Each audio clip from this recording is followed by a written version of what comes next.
Aloha se antula taimi ala radio Samoyas fulumaliva minuto mata inele se fulumalua ele ria woni la stofia so se fulumalua le rima sino yuni lua afe lua lima le fa tafiti o ngā luenga tute mawhaiva lo filima le katu i leole awudan tu o whana wi a onga pe yona utawina i tutonu o New Zealand ia misa lewa tātou i nei au kilani malo tātou wha sinumanga i Samoa ma lo soifua ma le lange ma i le ria woni le mfeila von tua le fa malo mo fa taile sunga la wa o le fionga mo tu tau langi an taito malana tu tua pe ona tu mafuta me le tu na evil down le la si le me foi stimuli ma wat le won tan tu fa tu sei le porgalam la woli me fonga mo si le tu la fa ile fia fiana le malo le totalo e malo foi le on sai ma no fa malo si tu ma nga wenga pe ona tu fia ye lo tu pa ia malo o tu malo ya But telephone to way ile fan ile ausa le vi wonu pa ia le tualo to swina li povai lola so se fanta fai to nga lava ile kan tik tono New Zealand ai fa pe foi tu ma no le o sai ya ma no foi ile lava pa pale pa anga ma sani ile ta tu wala leo te ma tina ma tu i mai le muli panga i tono ma te malao e fa pe foi no fanga lo to si ai lo to so fu ma no ina ta sia o le da lo ma wi en ta to yo wa inu au fala au le ria woli e po le da fo wa e fa behanio o le foma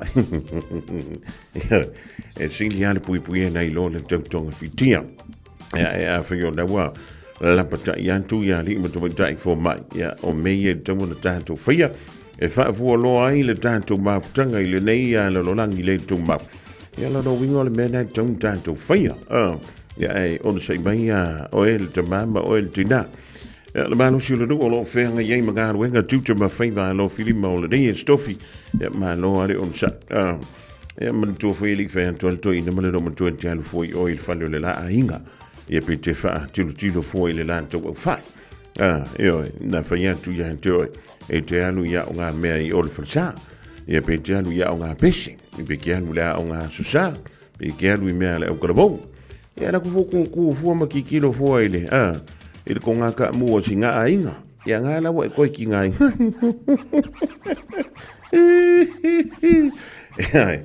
ya o le bele wa ya tanto ya o te loa o lena muta mai le tanto ma tanga ile fia nafi ini tulanga winga ese e pe na tanti ai monta ya le tulanga fo e pe ye mo le mangfa nga solo o le fa msidonga matuktia o lo fa ye le tono le tanto tro i Samoa ele umila vile fia nafi ya ai toi sa fo i tua manisi o fa matalanga ina ua toi kolosi mai le tua lo ia ila to ia lo te ile mta upulle ya ma fa pele ona suia la titia ia le tadi ale to mai ya Marie ai lava papale mai pe sei mawale tanto filo inga ya male fionga ya ri mo yava ona mawa twaile e wai o le mea sa o le valantou o le taimi le na o mai ele tanto lipoti o le taimi le sa a wai le fionga ya li lo mai ava i totonu o le fam sidonga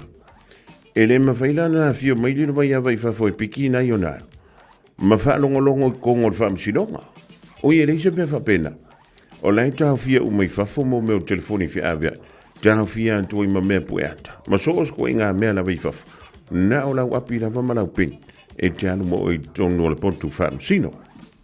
Po ala ni swinga, pe ava pe o le fam baunia ni swinga, mai le fia na fia o mai le tai o na lila.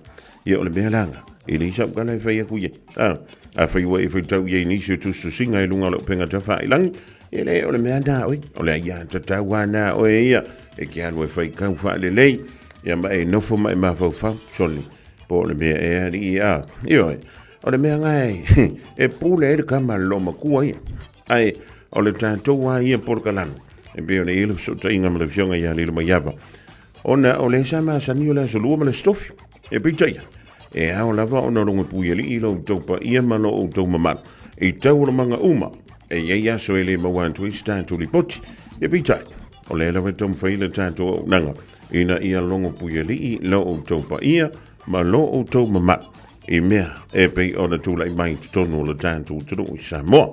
E ala mea lale, ia lava papali, lava mai lau ona sa. Ia mantua fo ele no fai, so se mea tanga ia. ole nai mawhai ona whemari wa isolo. Ia ma amele tātou polakalam, awe lunga lau telefoni whia awea, mai mō mai lunga lau Facebook, ia o lunga lau YouTube, ia awe nei te tono le tāwale te mana o fui le wha pum wha o ia le sound o lau leitio. E whiona ia ngai lunga o lea fui. Tune In app, e le polakalam nei tau le Tune In app. Na e lunga o le tātou wafo. Ia o an tātou apps fui e mwhaina download I lunga lau telefoni whia awea, ia ona whaola leo le Bluetooth o lau ta'awan. Ia po lau si pika I le whan. Ona e whaafufonga le leima iai ia ai iale. Ia e le ngata kia tātou musika. Ia o tātou polkala me whanga solo atu. Lea aso ma lea fo i aso.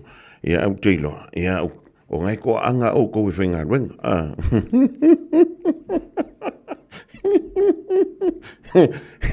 Ia ai auangi o kako wawe eri. Eri kai o rewo ko awhia. Man tuala no vertu na vi ile aso le na misi o le whaamisidonga. Ia o le ala na sfia. Sfulu ma le lua ia so ile aso na fi. Sfulu tolu ile so. Sfulu wha ile aso antaia. Ia pe antatu bolia. Ia a whaila o le hele I kai mai mori maua leo. Toi lua vai aso le tutoe o le so o le aso antaia. O te le iloa la ia. Pe I se tāru sanga voile. Se I wha a wawa tuai. Ia mo nisi aso le tātu mtau pule ring. Ia mana tua le lei. O le mata upolo o whaatala do ina le teimu le rima whina wina. O le moni ma le wha mahoni. O mori maua le sunga ia Sam. Tau au fia antuaila ma leisi to lima. Lea la o lo ia loia. O lo tutu la I mo I la tauna. E whina wina ia le wha mahonia. Ia po le wha mahonia fo. O tua inga e pe o na ta ua inisio mori mau. Ia misi le fo mori maua malu le malo.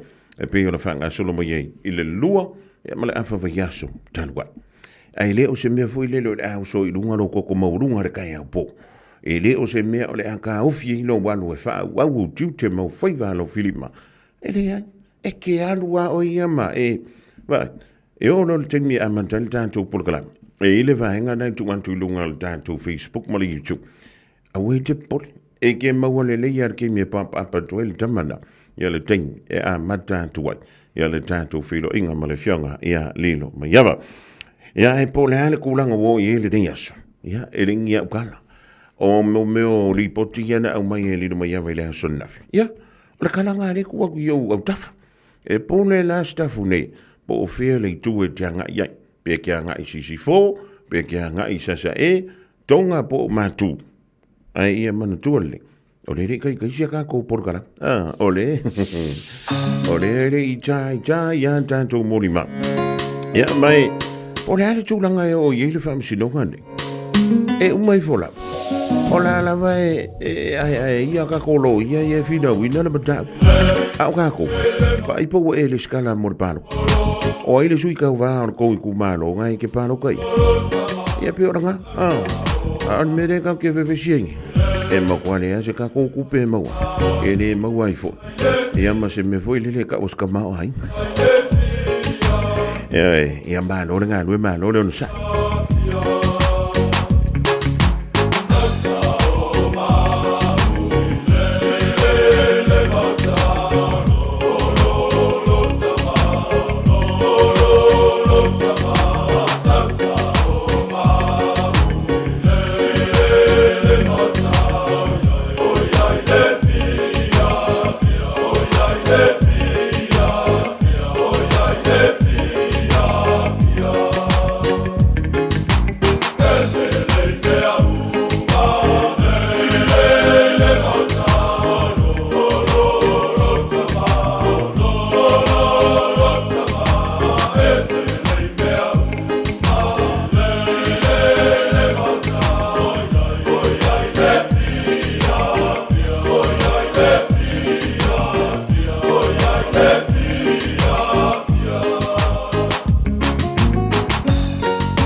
si whakawaliera o le kalapana kapia le tamauli mai le montele sala whaima le whianga o sale longa le pia ia inga matampa au.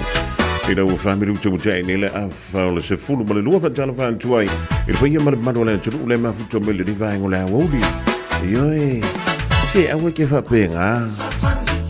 Ile au mua futasi, umaloa o le palo tati a mai lato whaafasi whaki. Ele au sita o wha, sa o ki le palo ta. Whaato aso sau mai, pe ato le whai o se palo ta. Sau ma se whanu wai lima e whaato sina e ta ua.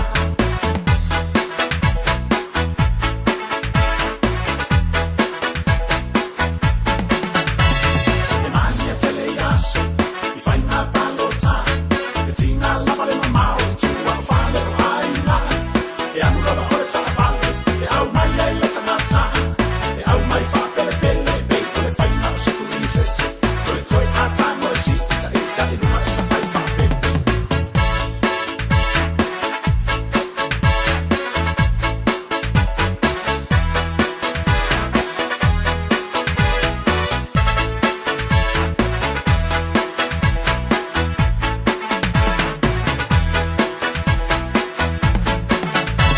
Amio ale au kaupoi, te palo ta ia te oi. Ua toa lima ai I sui tau wa o au ai mana la foma. La aroa se ali I ma ata ua o ki e masui o fale ata. Wai no fo lisi I le palisi, ai palo ta I sa fata. Tu ia na winga le anga na o le lau ua I o rou mata.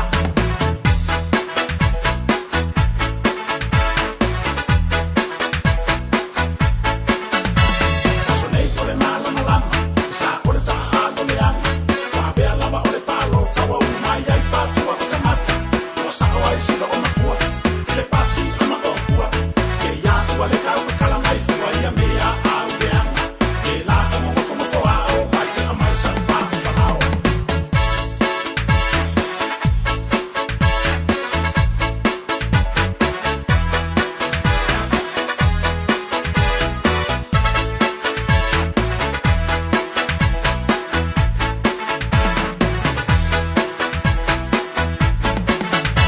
Tamilo le au lusi felo, e komiti tala pelo.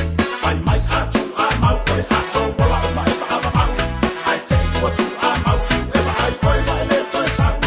Te leo mai a ia koko a ua e tino mai a e sau. E komiti ia ai masi ai palo ta ia fale mai.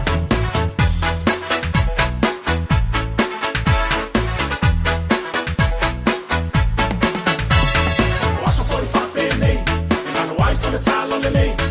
E le mana o I le whaia ina, e mana o lava e tūsona te. E lau mai loa pārota e lima e silia e si toia ina. Susunu loa lava lona whale toia, tima le lau kuma lona a ina. Tuia na winga le anga wa ai lea tualai e si e sila.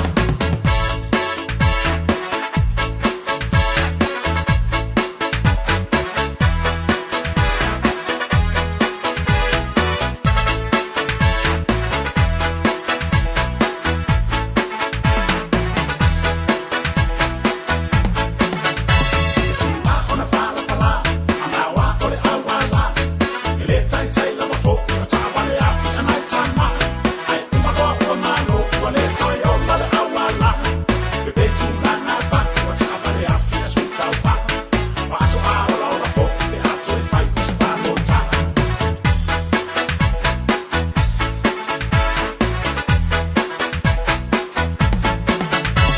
Ua lau mai ua mano, whai o le pati I le po. Fiu o le sui mano, I le ano ano aki o le pelo. Ana le ai mato, e te le mano. Ma le nei loa e le sui, o le au anti keriso. Pati I le sui mano, ai sa palo ta ia aho. Ua lau mai ua mano, whai o le pati I le po. Fiu o le sui mano, I le ano ano aki o le pelo. Ana le ai mato, e te le mano. Ma le nei loa e le sui, o le au anti keriso. Pati I le sui mano, ai sa palo ta ia aho.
mateo ai fai amafai o mana awa ete fa vai vai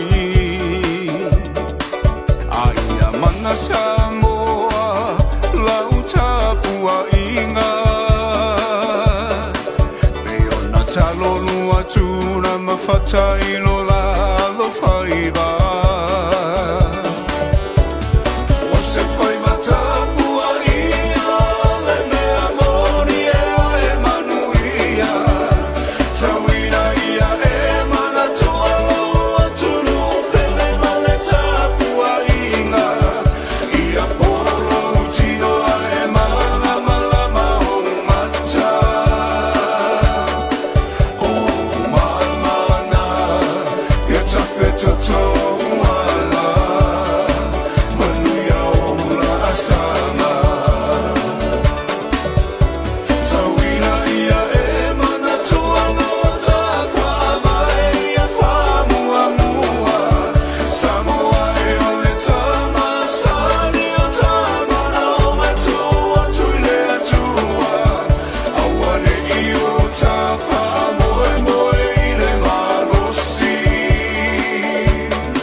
Supermani da fiu semole tu funga le riva ngola moli do tu se fulu male tolo minuto na tale o le tula e tasi pa vi fianga e le finga yo le tru mabai ainga mamalo longa o le ria woli o le ansu tof.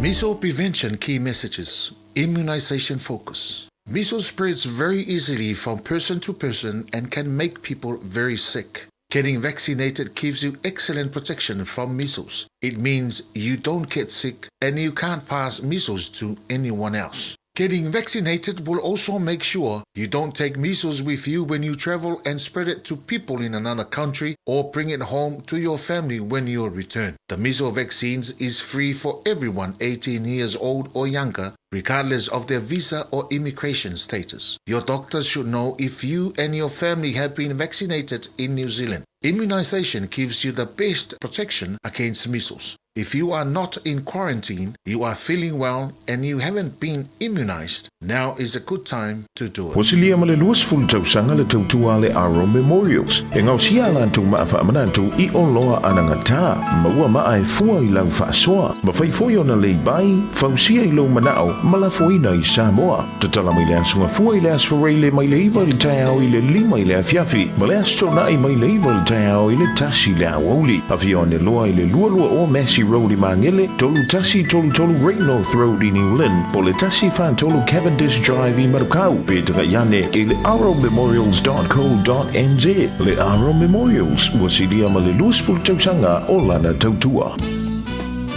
Ao tātou wholau I teimi whaingatā o le soifuanga. O le ka for you, o le awhiso swani mo oe malou ainga I se sā tau maualalo. I le teminei o loo maua le SUV, a mata mai le vanu se fulutana I le vaiaso. Piki apu a mata mai le na o le se lau lima se fulutana I le vaiaso. Ma tau te wheso swani atu I te oe malau paketi. Susu mai loa, talia so se laisene, New Zealand po o Samoa, ia iai se ngaluenga tu mau.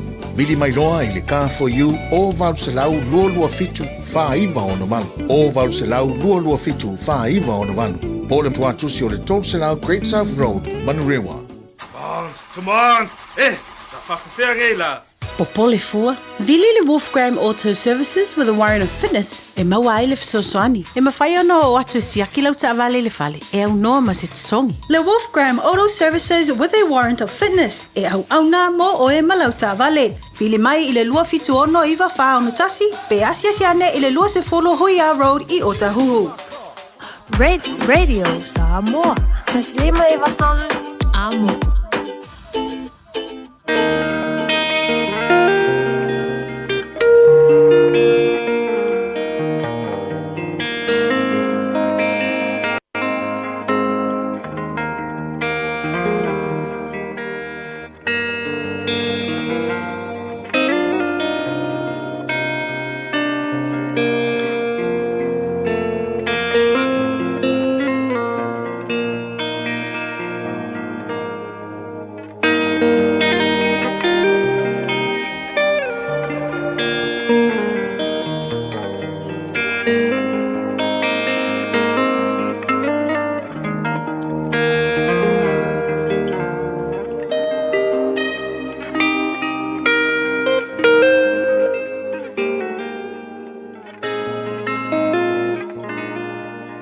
Lui tau mo le aso.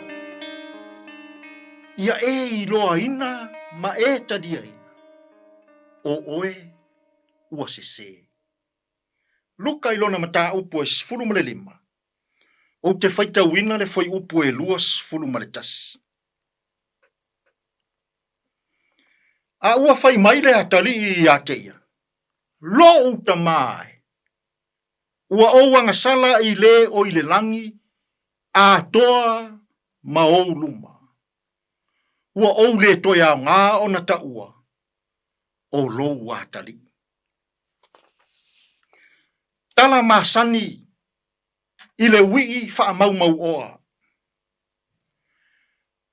Ua taua naulo na tama e au mai se vaenga o le oa alona a inga. Ua alu I atunu e mamao. Ua so ona u la vale. Ma wha alu ai ana mea. Ua iu ina mativa. Ua fia ai. Ua fia inu. A o le tu ma nei ai le tamalea. Na toewa a ifo ia te ia lava. Ma ia talia inai. Ma ia tautino ai. O ia ua se. Fai maila na wha ai unga. O le au toe foi I lo tama. O te whaato ese. Ma wha leo ua o se. Whafofonga fo I tala le tangata wana I loa ina lona sese. Lo tamai. Ua ouanga sala I le o I le langi a toa mauruma. Ua le toia ngā au o na taua o soua tali. O le winga lea o le upu salamo. O lo I loa ina o lo sese. O lo talia ina o oe ua sese. Ma toe foi e whaato ese.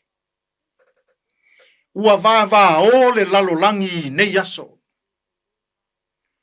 O whai ngā mālo. O whai ngā nu. Ma e kālesia. Mu musu tai e talia o lātou ua sese. Mu musu tangata e talia o lātou foi e sese. Musu le tangata e whaailoa, lona whaatau waa, lona leanga, ma lona sese I luma o le atua. A o le wi. Wana talia ina o ia ua sese. Ua toe foi I lona tama. Ua whaailoa, ma whaato ese. Ile nei fo yaso, a o whea ngai I tātou ma whea au ma ngāruenga. Ai ape a se I tātou talia ia. I le nei yaso. E iai fo I o tātou sese. Ai ape a e talia ia. O oe. O au.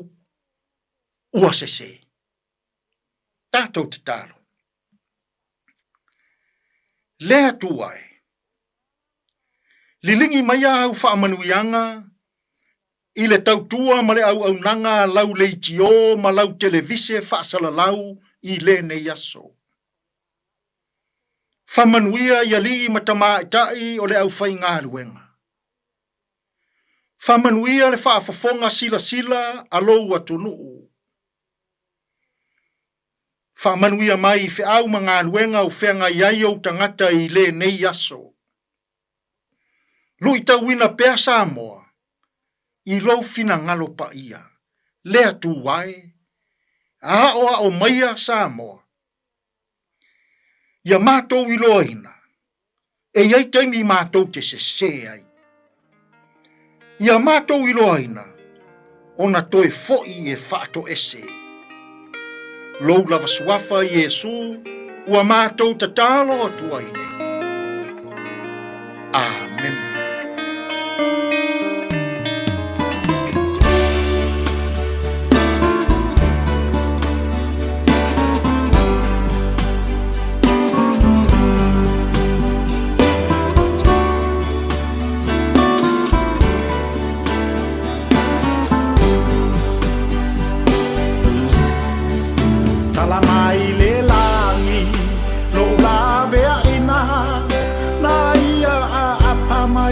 o Yesu ilo lima Maia se maia ula fano ile afi O le taunu unga lena o ala o satani E sua mali e whaaniu a ati A o le afi a asa i kena lona tali Whanau a le atua ta pena masa uni uni Ua nata lo tawi Sa tuli loa ina pea uelea nganga paia A o ufatino le tale ni ma o fa a fia fia O mea ale lalo langi ma le tino ua o taia Ina ua ufia lo uloto elea nganga paia Tama vale ua ia fili filia Molo na fina ngalo ina ia o fa alia O mea nilo ua ia au maia o te fa ailo atu O lona matautia Watapunia nei ole alofa tunoa Olo ua tua ile lalo langi atoa Tangata onu u esema o esamoa Ole fe aulena ua fa ailoa Ua toe lili ufofonga olo utama Ilona numa ua ia toe alofa ina Ua ia tapunia ina fo ina fina unga safaya e tangata malona anganga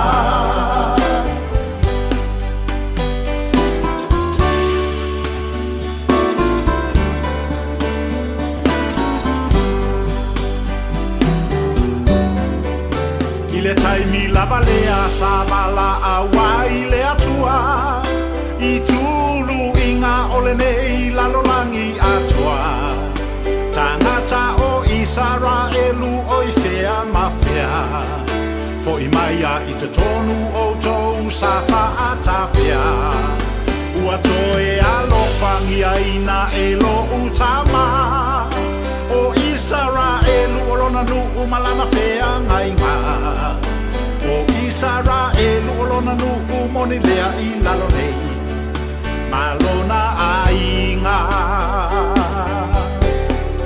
Ta te e mai nisi I le nei whaalinga Se watutu sa matoma se ilonga o mea eva aya A o fea o lo tua I le atua e leva aya E a fio I mea lilo ai le o le faale tino Whaia I lunga o lo ulu o lea ua taunu E pule o lea tua I lo uloto e ala mai ai lana upu Ta o fi mawia I lau manu le na sa e tuli Nei e toe tangi tui Watapunia nei ole alofa tunoa Olo ua tua I le lalo langi atoa Tangata onu u esema o esamoa Ole fe aulena ua fa ailoa Ua toe lili ufofonga olo utama Ilona numa ua ia toe alofa ina Ua ia tapunia ina fo ina fina unga safaya e tangata malona anganga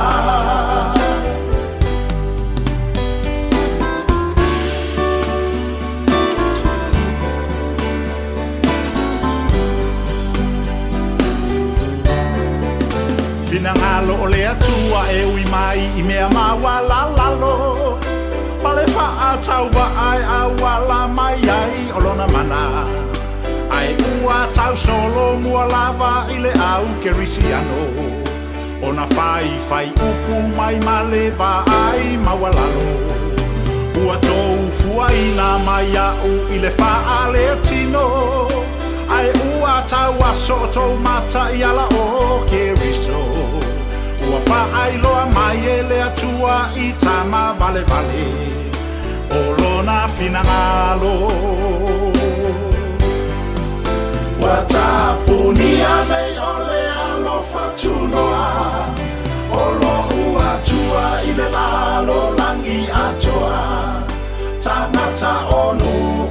sema o e Samoa o le fe au le na ua wha ailoa ua toe lili u fofonga o lo utama i lona nuuma ua ia toe alofa ina ua ia tapunia ina fo ina fina unga sa whaia e tangata malona anganga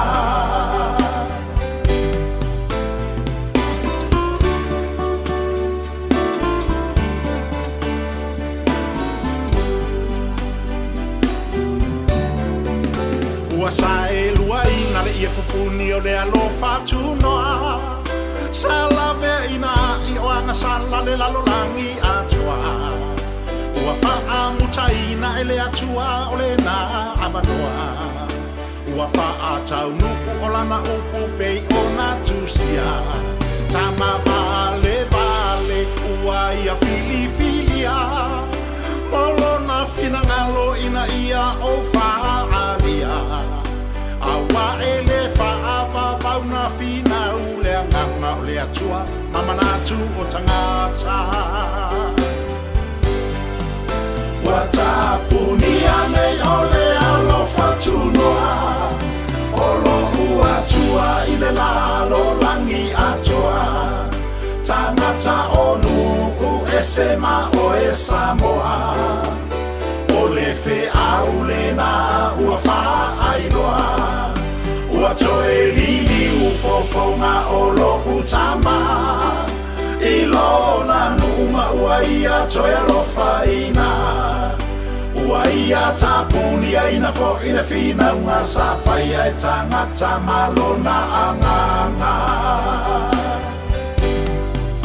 ua tapunia nei ole alofa tunoa olo uatua i le lalo langi atoa tangata onu u esema o e Samoa o le fe au le na ua wha ailoa ua toe lili u fofonga o lo utama i lona nuuma ua ia toe alofa ina ua ia tapunia ina fo ina fina unga sa whaia e tangata malona anganga So kung bali na tulo ba na vemisi lukisu al de vango la only but the same time pun yele fina ngale anga pa ia mamana tu tanganta tulo ba tuile pol kala beda o ole fo ilo itago les pa tenge tuile sunga ile fifi Reverend Jerona ya mole tanto pol kala mele de fo ivango la only wa tanto no le tulai tas sumel fa funga tanto tulo fo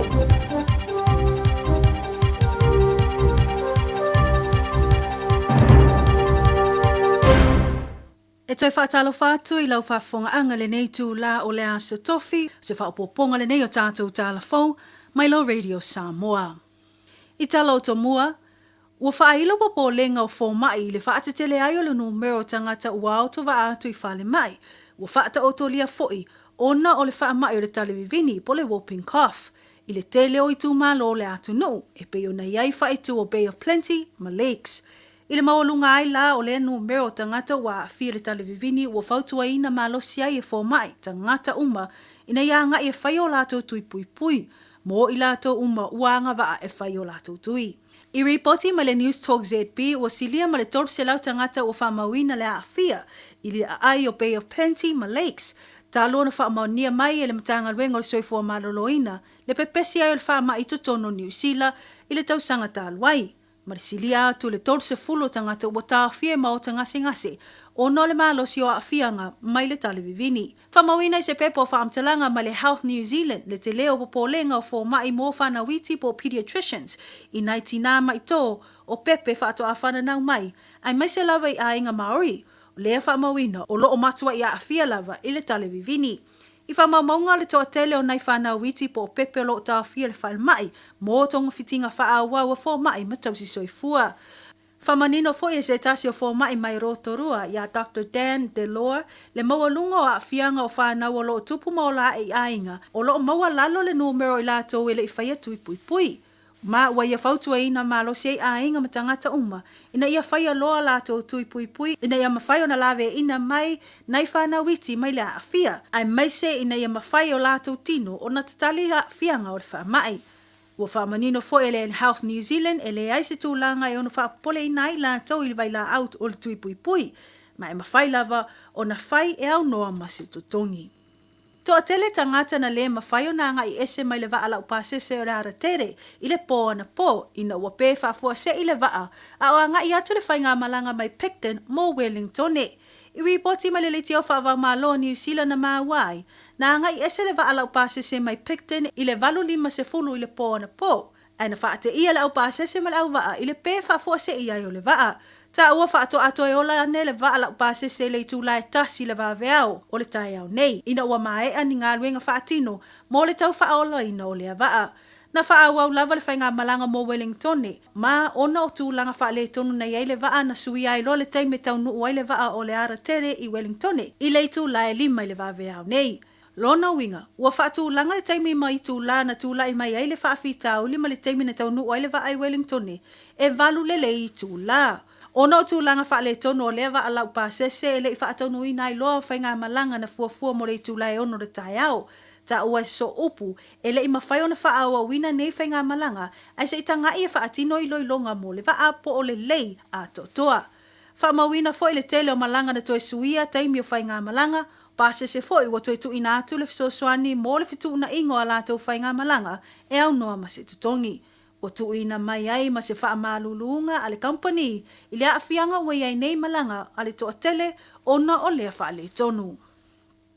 Inisia tala ua tu lai mo le ulua i taimi i lumo le whamsinonga maolunga le li o Mikaele a Fuk. Tolu su whātau sanga le matua e tali i mōlianga o le whasio tangata pa i valea po le manslaughter. I tau lumanga o le nei mata upo e wha apea na tu lai le lo ia o le o lo mōlia. Po o le defense lawyer ya atua sa seve e talo sanga le mawhai o na toe tolo po atu le tu ina atu se talia Mikaele e tu sa ai malea mōlianga. Na talia le whaamsino lo o whaatautea le amata upu ya Justice Matthew Downs le tolo po ai o le tu ina atu le talia Mikaele. Ma ia poloa i aileli e toe anga i atu mō lana mata upu le lua vai aso o iluma. Ua whaamawina e fo i le toe tolo po ai le whaamsino le ase amatai tau lumanga o le whaamsinonga. Mo le sila fia le mata upu loa a fia e Mikaele a Fuk, o le mata upu i lona wha o lima i se li e suafa ya Peter Mark Tekira, ono svutasi tau sanga le matua. Whamawina na maua atu Peter i le whaletal pasi i papatoetoe i Great South Road i le awa uli o le asusa aso luas fulfito o Alperila o lo taatia ai matapongia ma wale loa se mea e le te i mai foi oie i lunga. Na maliu Peter i le whale mai na yaso i luma atu. I le potu tinga ina po le intensive care unit i le whale mai o au kilani i le taulanga. Ma ua le tu ina atu o sa awhiawhinga le awhiawhine mo si ona tama ma ia ta ua ai o lona tua a o se tangatanga lue ma losi. Ma isu enga leo leo e maasani le lei lava Mikaele ma Peter.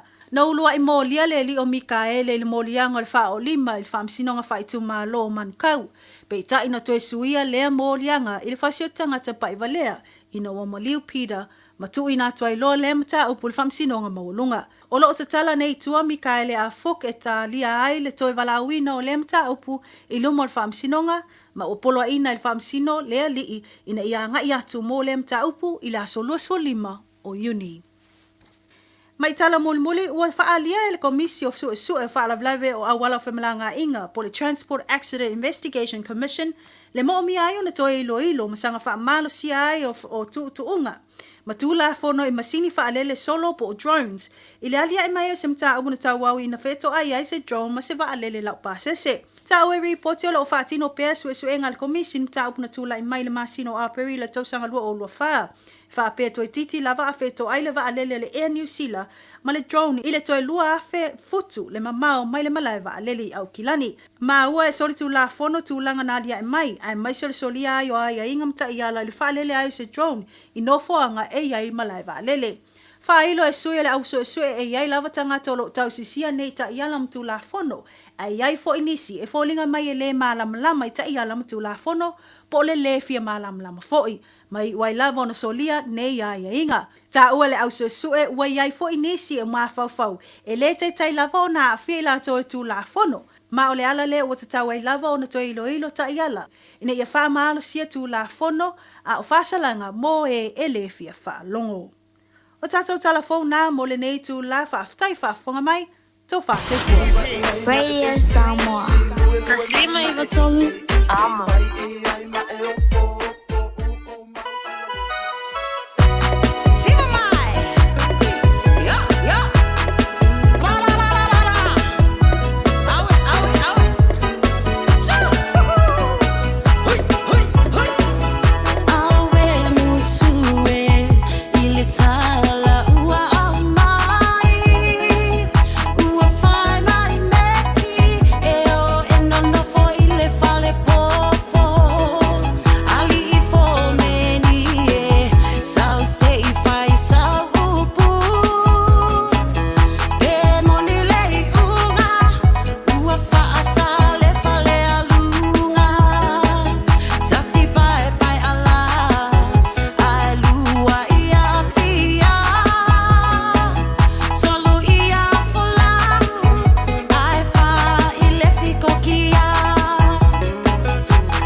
Fianga o le ringa hengo lea wuli vai tui foi o programa fa solo o le radio Samoa tasi lima i vatolu a mo i le rea wuli o lea satofi a so se fulu ma le lua o le masino yuni lua fe lua se fulu ma le lima va tayantu e le fianga ya le lua i li aisha hutu le vai on telefon mo tantu tala e bi o le sai fa foganti to mo wan tu lona a widantu pa ta le lua i le hawo le nei a fa yo e fa ngai no le to mo danga a le DJ Cell e ngata i nei New Zealand e mise fo i lo tau wantu ki Samoa fi filanga ngal diva a vaengo o le wa fa tasi mai ya le tubita ya fona flora le avasa mai le DJ Sound li Samoa ya wa fo isfa mlantu mo ita to fona ma lo nga we ma lo fe o fo malo sai fo mo fi fo le nganga fa tasi atu fo tato por kalambe e lei foi se mafa ore a mo le fa au le nei mo le nei yo uli ia la ngai whenga tā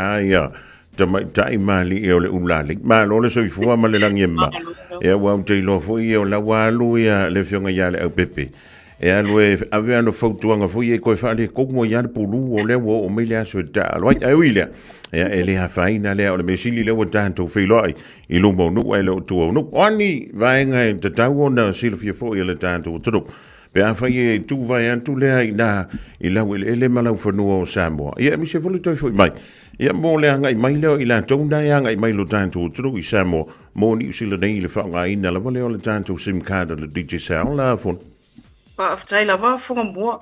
E mua ano fatalo fatu le pa ia ma le mamalu o le tātou atu no ufo i olo o no fom papa au fo i New Zealand me se fo i Samoa nei wau te ilua to o tele lava lo fa peono sila mai ma fa fonga mai fo i lungo le tātou benga whailaun. Ia e le nei fo i Porkalame fatalo fatu ia o tō umarawo ma whatever no e fatasi mai le tātou Porkalame. Ia mo le sila fia fonga mua o le vaenga o lo fa peono unga lue ai nei le Digis House. O le vaenga le mai cash e pe o le aunga ma le autula o le fia foi e au wai me le tātou Porkalame ina ia whae loa malongo po ia li i foi le mabalo le tinu i le tā ua foi o le au nanga o whapeona mai le tātou company ina ia whaingo fia e tūlanga umolo whapeona whaatino ina le nei vai tau pe foi o na sila fia po le pol mala e le alu i lumo le teknolosi o lo ia i le tātou watunu ua e mese foi le lalulangi ato ia le o vai foi le tātou company ina ria tau mawhai e tātou te ofa atasi ma inisi foi atinu o au mau e nei lalulangi ia pe ona sila fia i ole mai cash lava ia e pe ole au nanga le o whapea ona pe o lau mobile wallet ma whai ona tu o iai au se leni e whasefe malu pui ia mai e whaaffaingo fia ina i le whaatino ina o vaenga uma o lo whapea ona whaatino ina i le aso mo le aso e pe ona sila fia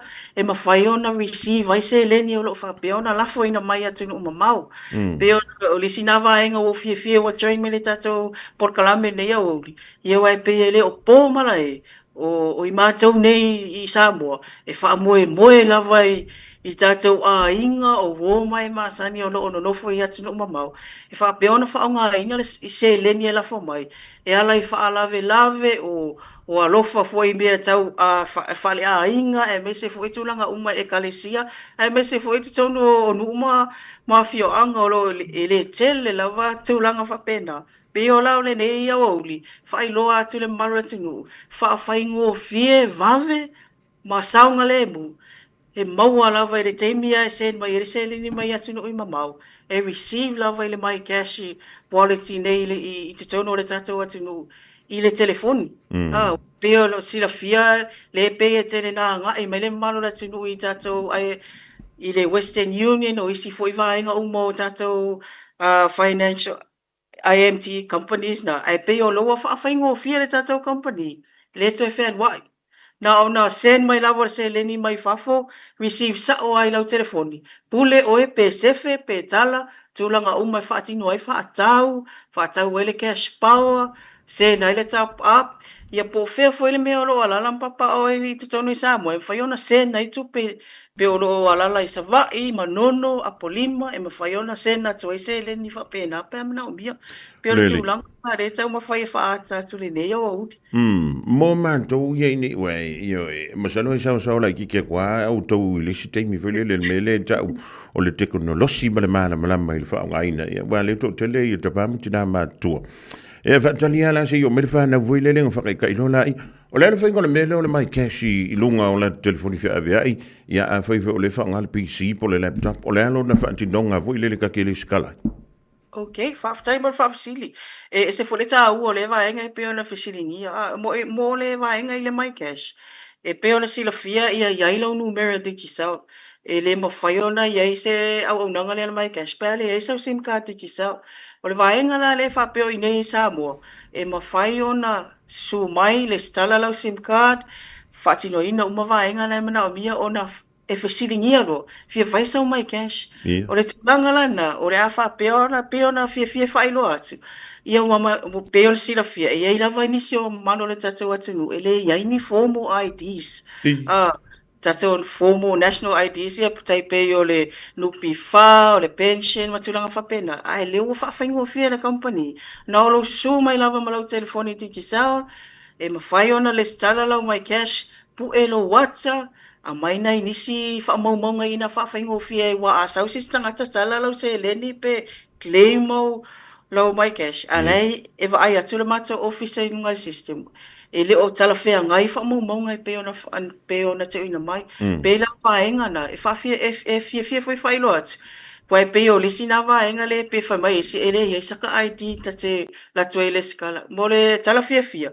Tusa pe le esa formal ID ia susu mai lo te tala lava noi le malo le tunu.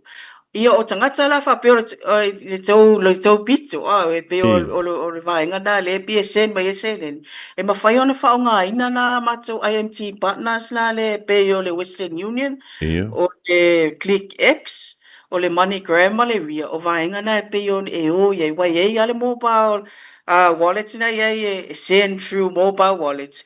O na fili le o le my cash ale a Samoa. E sau sa o ala le te leni na, sau sa o ale telefoni le ale tangata le ana i nei Samoa.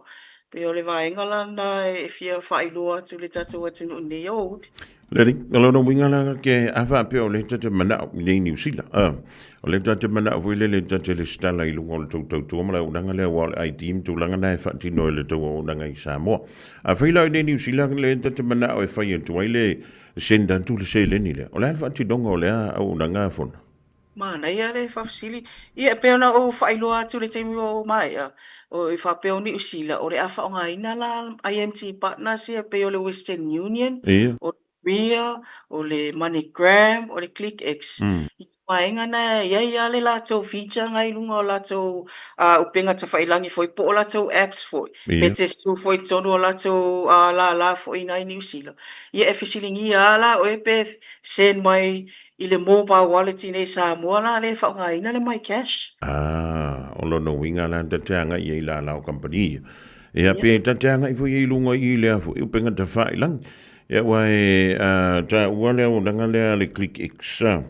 Ia a whai o le ClickX Pacific. Ia o le o so sao mei lunga kamanga. Ia o le sao e foi leo le option foi le pe te manga o e whaonga atu le tautua o tau le Digicel. E la fo sao to la paula le mea. Ia wa o le si foi whawhita uli leo tātou le i fon. Sau wango mela. O kai fia ngo mela o koke le fongi ki vai kawot. O kai fiku apo o kai sfurfik.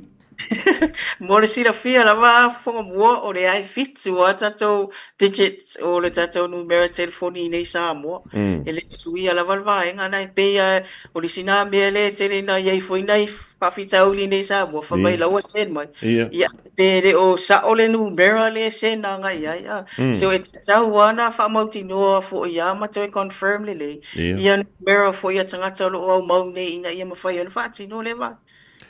O lono winga la o le ala se umi ia wai o ka kui le ngalo ngimo e fole me fole lo ngalo si ia po sanga ma ki foi ngai ka u ba ko ele se ringi ngai sa mo ka wang si la fie le fionga ya le au pepe o le se umi talu ona sasila tanu mera e ma foi ona to fa fo i mele se le ni le e o to e foi ona fa tino le tu langa pe ai se ia e mo le sila fia foi la fonga moe e ia la va enga e ona ona whaatinoina e pe e fua lava le luas fai la ina ia mawhai ona na wiri ili pe ma fua mai i nei pe ma fua mai fo ili center wa le receiver end po le center ina ia fua nga iai fo ia le whaatinoina au te iloa le leia e tele lava o tangata loa nga e mei vaenga lea e mawhai ona whaafo ia i le 24 hours within 24 hours I vai aso ia ngalue pe o weekdays ia le fatino ina ngaluenga ia se na wasu mai la stona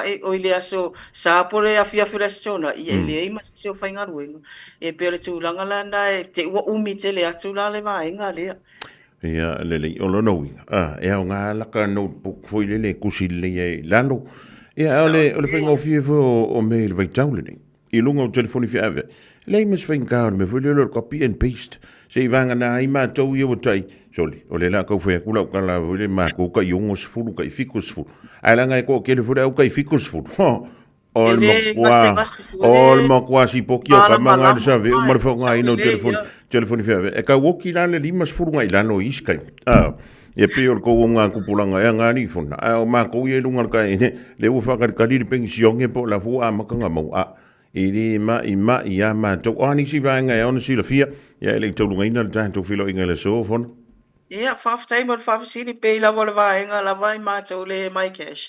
Pe o le au wala whawhaingu fie.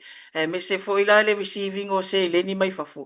Mai le malanga mamao mai lava i nuu i tua po fea lava olo o ala lampapa au ai. Pe o fia le fo e ia mātou agents fo i o le ala a whap. O le whaapeona o i fo e fisosoani fo i vaenga e tala ma te wai se le ni. Pe o li sina whawhasiri le e tele lava na whasiri ia le wo sen mai se ni o fea nga ai. Ia mo tira fia. Ia e lewa ia mātou agents. Ai me se fo la i le mātou retail outlets i le plaza. O lo whapeona ma whai ona sen ma teu ma tala i se le ni. O isi vaenga i fia whailoa fo i le tatou atinu te o whaapea. E le maru puipuia ma tūlanga whapena. Ia e lo o malu puipuia le tātou mai cash. O no le tūlanga lea. E malu puipuia. E iei le pin e whapea ona secure ai le tātou vaenga le wallet le tangata. Wai le o mala e whawhitau li nei vai tau. Se le ni le iloa le telefoni. Pe le iloa le wallet. Ai au le telefoni, ma whai lava na e su, mai replace lau SIM. So e mau atu lava le mai cash. O lo o te tonu lau se le ni e lo whapeona o na ave sia. O lo no winga anga o ye pai al telefoni ala whai a whesilia kula le pin mau ai lo inga lo telefoni ngau. Tau lele, ia le tūlanga. Ia, lele. O lisi ngā vaenga e fia whaapupula i le malo tinu wai te whapea. Ai lunga i maru puipuia le tūlanga. Pe o lisi ngā o ngā whai peo na whaapupula atu le amatanga le polkalame. E le teime se suma ia e whaile mai cash. E whesilingia, e iai lava whesili o la whesilingia ai o e whaamaumau ngā lana. A to e saula se claim lau se leni pe sau e tautala. O le maua le le ia la i whaamaumau ngā ia e me se whai o le ata le na pui. Ia marisi mena mo i to me puenta fu i pu e ilwa e nganga e waku whaamaruru kongo ko office. Mo tua camera lolo. Ona ia ma lo va taimo fa so el divaingo le holi ni te we si vainga tawa ia ma wala mfeo no so ta i twele ma lo le tu e fa popula tiki ia la o to tu ma le o na ngai sam ia fa afta ia fonga mo ia o lo tala le mato Facebook page i lungo o le digital o lo tele lava ia tangata lo fa pe ona fesilingi ia i vainga umana e ia fo ni fesili ia o lo ava no fo ile mato ia customer care line e vala au mai ai ia e mesi lava lunga i wai pe ia o Facebook le wa tele tangata le nei vai tau e si e vili mai maure credit mai si tūlanga ai pe na lifo ai lunga le messenger o mi le message ia fa pe ona tali atu le mano le atu no fa pe ona singia vai nga umo ma lo fa tai ia fona flora fa tele mo le tanto filo inga ile so tau ine moruia la singa mga luenga o toi mi se foi la ngantul fa ngol vias o ele skala mo pa lo kalifon ai wole vanga uma ola o le siria ku po e su tau vana la pa lo ta ia e manuia nga luenga o toi ole nei ya so e tanto filo ai sa so iluma Whaftai whunga mua i e whaftai fo i mole no between a maile mātou fo i a vaenga i nei Samoa. Ia, wha marulu fo i pe i se upua wa sasi pe o ia ai tari tonu. O le a whaua wina fo le tātou mawhtanga o whime sili fo i logo mau le wano e a wai mei lungo le tātou porokalamene. Ia wa fudisi fia le tātou Radio Samoa. Ia, manuia lava fo whanga umore anga i atu ele weekend o whapeona loma. Ia e me se fo inga ruenga whai. Whautai. Ia, tanto mai i e tasi peo nei sa noa le tamita ia fona flora le avasa wa ve ma fonga tamu le moli o le tautomala unanga a le Digi Sound i Samoa. Ia wa le valolong puyeli o lo taupa ia ma lo o tauma. Malu o lea ua lus fuluono ma le afa miru tau te anili tu lai tas.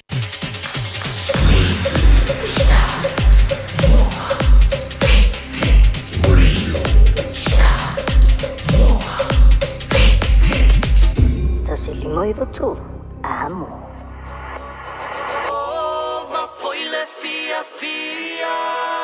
Shake it, Charlie man. I say Polo, what's up? O sei que ama Prada, Caco e Orfaldi della.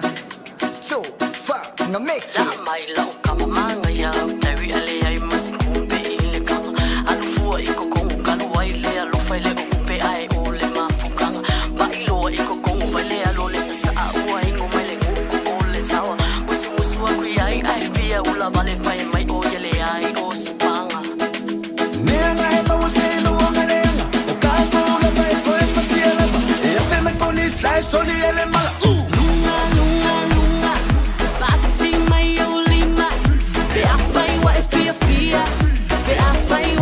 Fia, oh, não foi le fia, fia.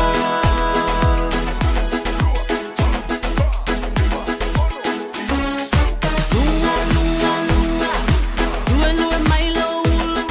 Be a fai wa é fia, fia. Be a fai wa é fia, fia. Oh, não foi le fia, fia. O caco me vai com essa cielava. E a fema police la soli ele mala. Fai mali e maia, be a fai wa e fia fia, be a fai wa e fia fia, oh, va foi le fia fia.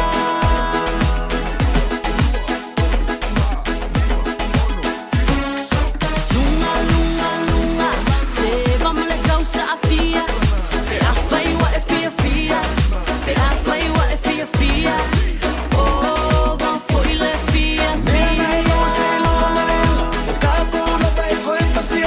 E a fema police la soli ele mala.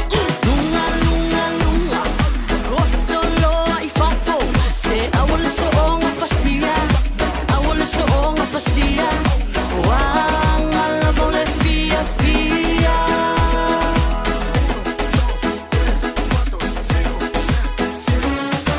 Lunga, lunga, lunga, wa opa fo I lunga. Wanga kalo longa fia fia, wanga kalo longa fia fia.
Whaasilsilanga tāua. Wa taunui whanua o loa whau mo le tātou whaleoloa o le Eveni Pacific New Zealand I au kilani nei. Mawala e dog pa tamaitai. Ia e mauki ngoa fo I lava le vinga o papa I songa a loa fau. So mai I le Eveni Pacific New Zealand store. Mai le asonga fuanga I le stonai. Se fulu I le taia wanga I le ono I le fiafi. Tu atusi o le tasi John Galter Drive, Auckland Airport. Whaapsanga I tonu lava ma le KFC. Au tawhane o le warehouse I le shopping centre. A le malai valele. Eveni Pacific New Zealand store. A fio mai loa Samoa. Whafonga mai atina matama ita I tutoa. Mamalolosi o le Pasifika. Wala tau lavea ina lalangi. Whaftai moa o tau ngaluenga lelei uma wa whaia mo a inga matangata lautele. Ae petai. Tu salava pe tutoa mamalolosi tina matama ita. E la tau te mo mia lava una whaia la tau siaki whafoma. A whai ua fastful lima I le onos fuluiva tausanga le matua o lo soifua. Whaatonu nei loa so ua wanoa siaki fua ai o susu, mo le siaki ina, pe ua afia I le kānesa o susu. I le pressed, screen, Aotearoa. Wala awane I le numera. Oval se lau, lua fitu o, lua o. Awa, o le whaia o le siaki ma wha ata o susu I le aso. E lawe ai nai o tōu moa tai au.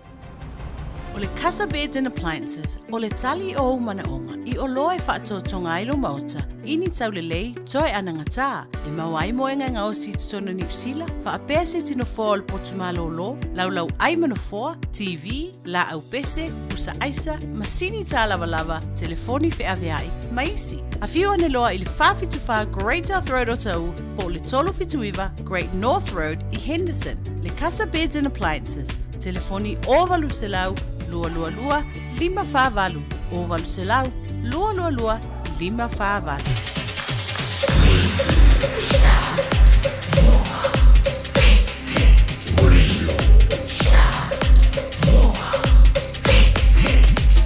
Tasi limoi votu, amo. Bread of life sent down from glory. Many things you were on earth, a holy king, a carpenter, but you are the living word. Say it now. Come on.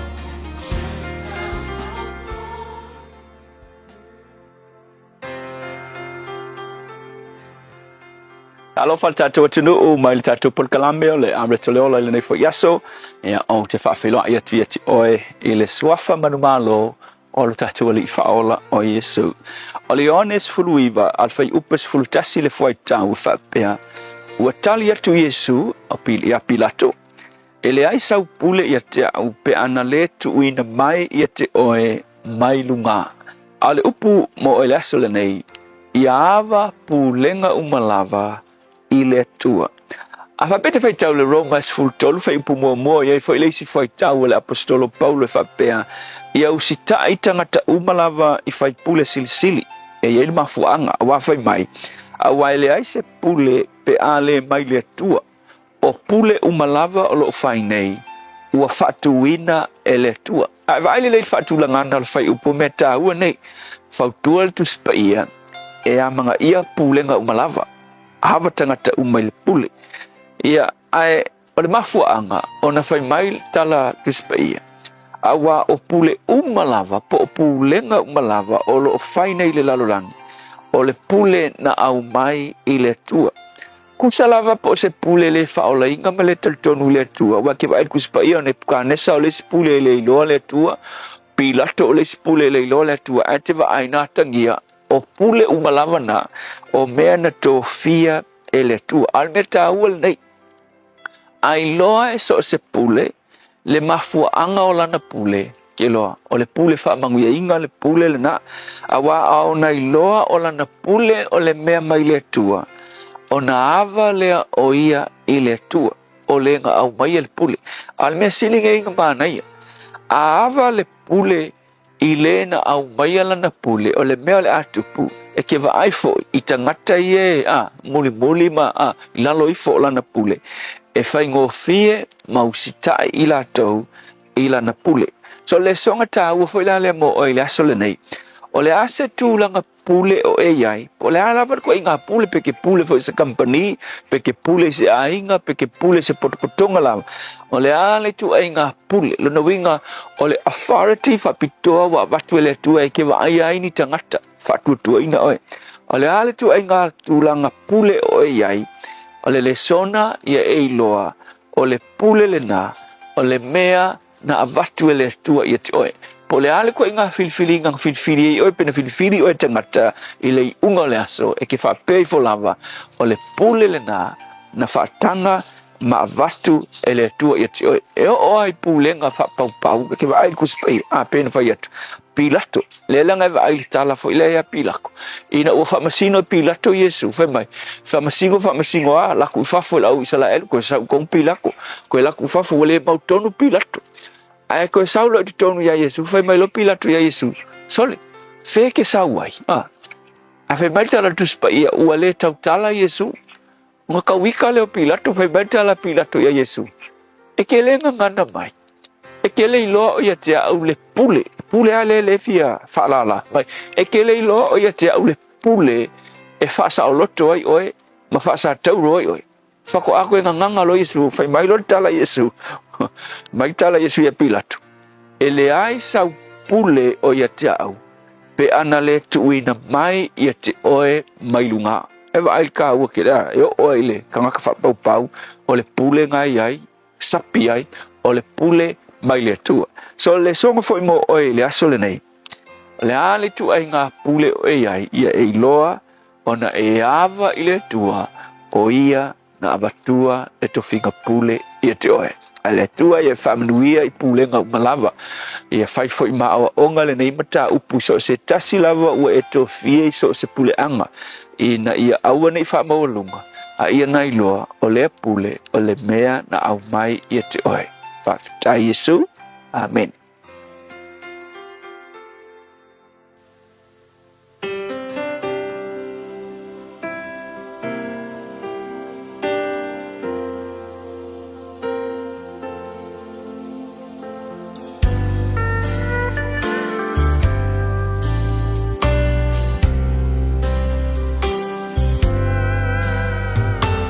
E atua, mama.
Sufomali down le Levino Records land to a mamana in Tulunga and Twile Polkalame, or I read to Leon, Rivine or last so Molian Tulanga Faf, Taylor Sungaile Fife out, ya pasta Lafael Copa.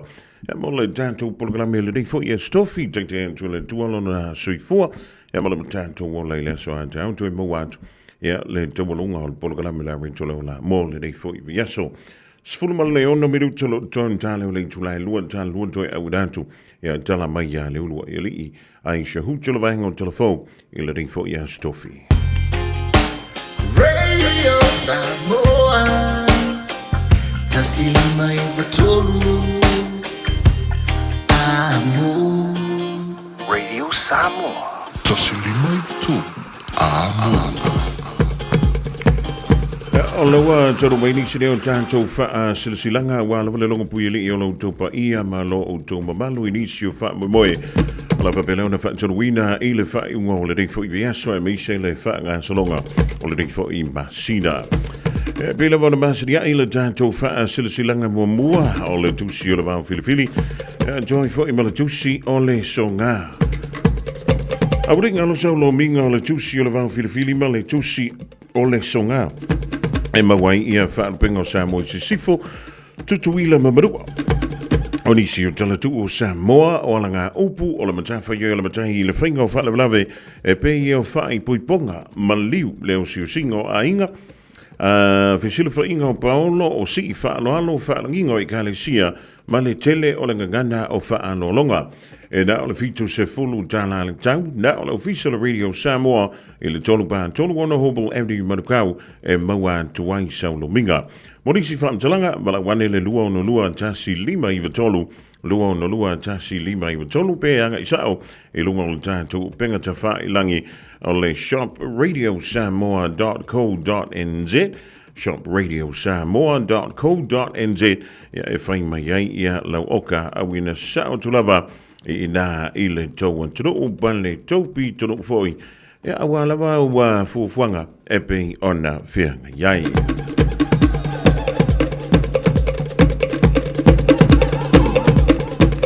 Alisi an tātou whaasilsilanga lau tanu mai le ringwhaenga lea so whaalinga mo le whianga o a maile iale panta. Whaatolo wantu i lau whaafungaanga Samoa a o le rei whaasilsilanga e whaasino tonu le i le maafutanga alo mo tama whanau a o li Paulo fo i maringawha e manua i le rei nuo a maile iale panta.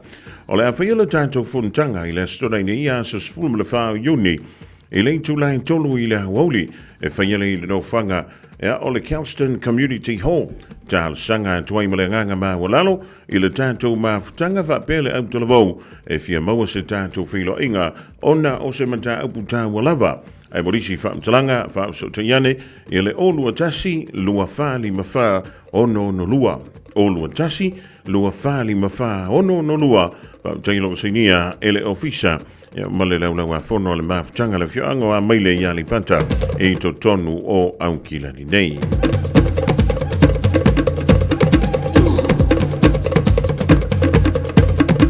Alexi an tātou whaalinga mo le maafutanga alo mo tama whanau o le nei nu o vaie e sa whantai aukilani nei.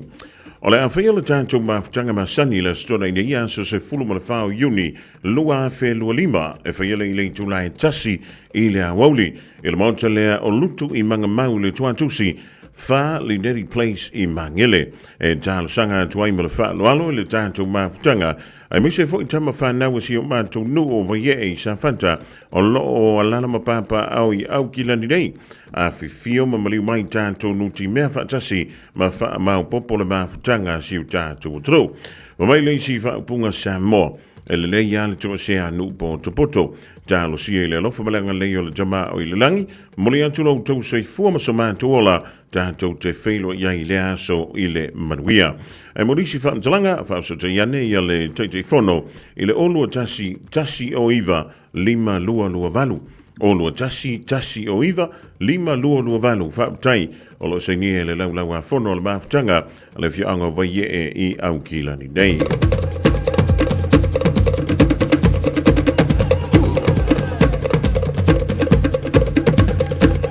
O leisi an tātou whaalinga o le maafutanga sangata ana pa ia i le ulu moenga. Ila watele ta wai ma tau te toi whaatalo whaatu wai le pa ia maulunga o sui uma o le tātou mafutanga sangata ana pa ia I leo moenga. O le pa ia lava lea I lau talainga I le matua na tongi ia alipia ma le toa iwa a fio soa e malelangi ma lo ta ma lelangi ia tau o le whai matu yoti ma o lua ta whai ia o manga ma pa sese. Ma liu mai o leo moenga o leo lua I tu mua. E whaasilsila antu wai la tātou whono tanga I pio ra basani ai. Ai misi la tātou wha mo moi o loma nei I le aso malo lo le matariki. Le aso e whaia le tātou whono la stona I nei aso se fulu ma le whao iuni I le tu lai lua I le awauli. E whaia le tuatusi o le se fulu wha o Tara Road I o Tara. Wha mo moi o la tātou whailo I le aso I le lofa malanga le lei. O le atua, ia wha pele whautua te talo le tirapa ia o Maria. Wha amaruia antu le atua I ainga uma, ma whanau o si tātou no, wha pēa no fua, le no fua wha whiangainga ma e ka le sia. Whaia ma le wha lo te le lava o lo seinia, e le whianga ia pa tele Michael Anipia Enderman, a whianga le te whono, ia ma le laulawa whono nā le mawhtanga, a sangata ana pa ia I leo no moenga. Ma le tātou wha silsilanga mulimuli lewa tonu mai le rifo I vaenga o le awoli o le wha linga mo alo ma whanau a whale toi I sa tupa I tea I le motu tele I sa la whai. Tulona ia sa moa I lau wha fonga anga a o le nei wha silsilanga e wha sinu tonu lea I le mawhtanga alo ma tama whanau.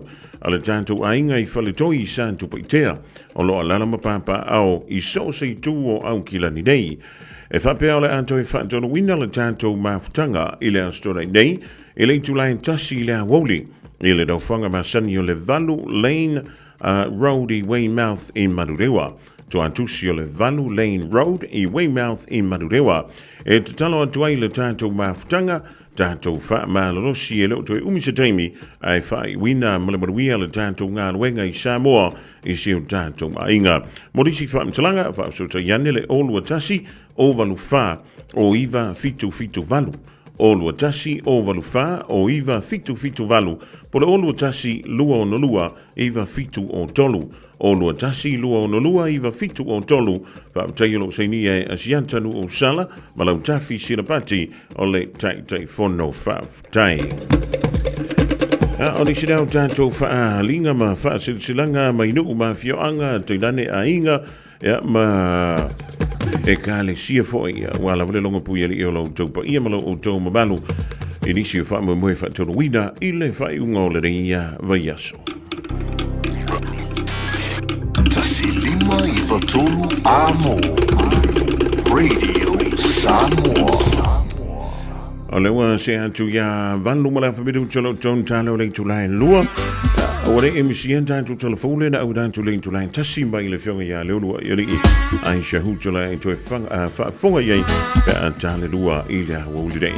Wa vivian tu ia le Pacific Land Band ma Small Man tasi o whatunga na tusia e le sunga le au sosoani to whai a panga malie I au whai valo wha le ne fua mea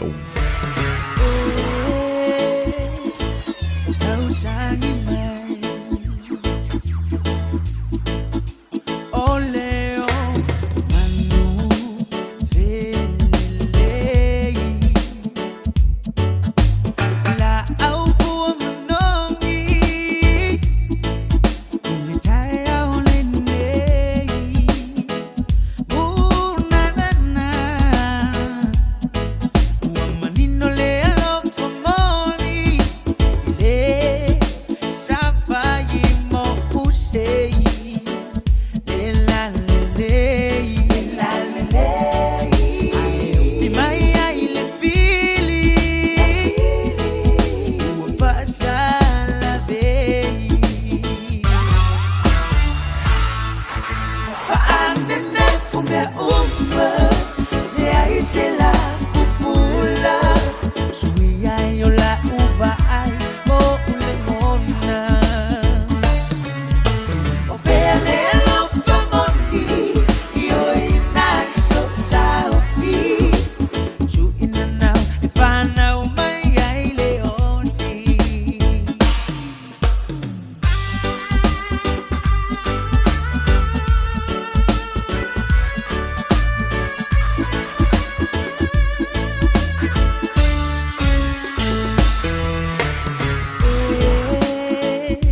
lava o David Tua le nei o lo e whaafonga mai pei le Radio Samoa tasi lima i watolu a mo Samoa i manuia lau whaafonga ma lau whaasau Samoa.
Toi whaatalo whātu I lau whaafonga anga le nei tū la o le aso tofi, se whaapoponga le nei o tātou tālafou, mai lo Radio Samoa.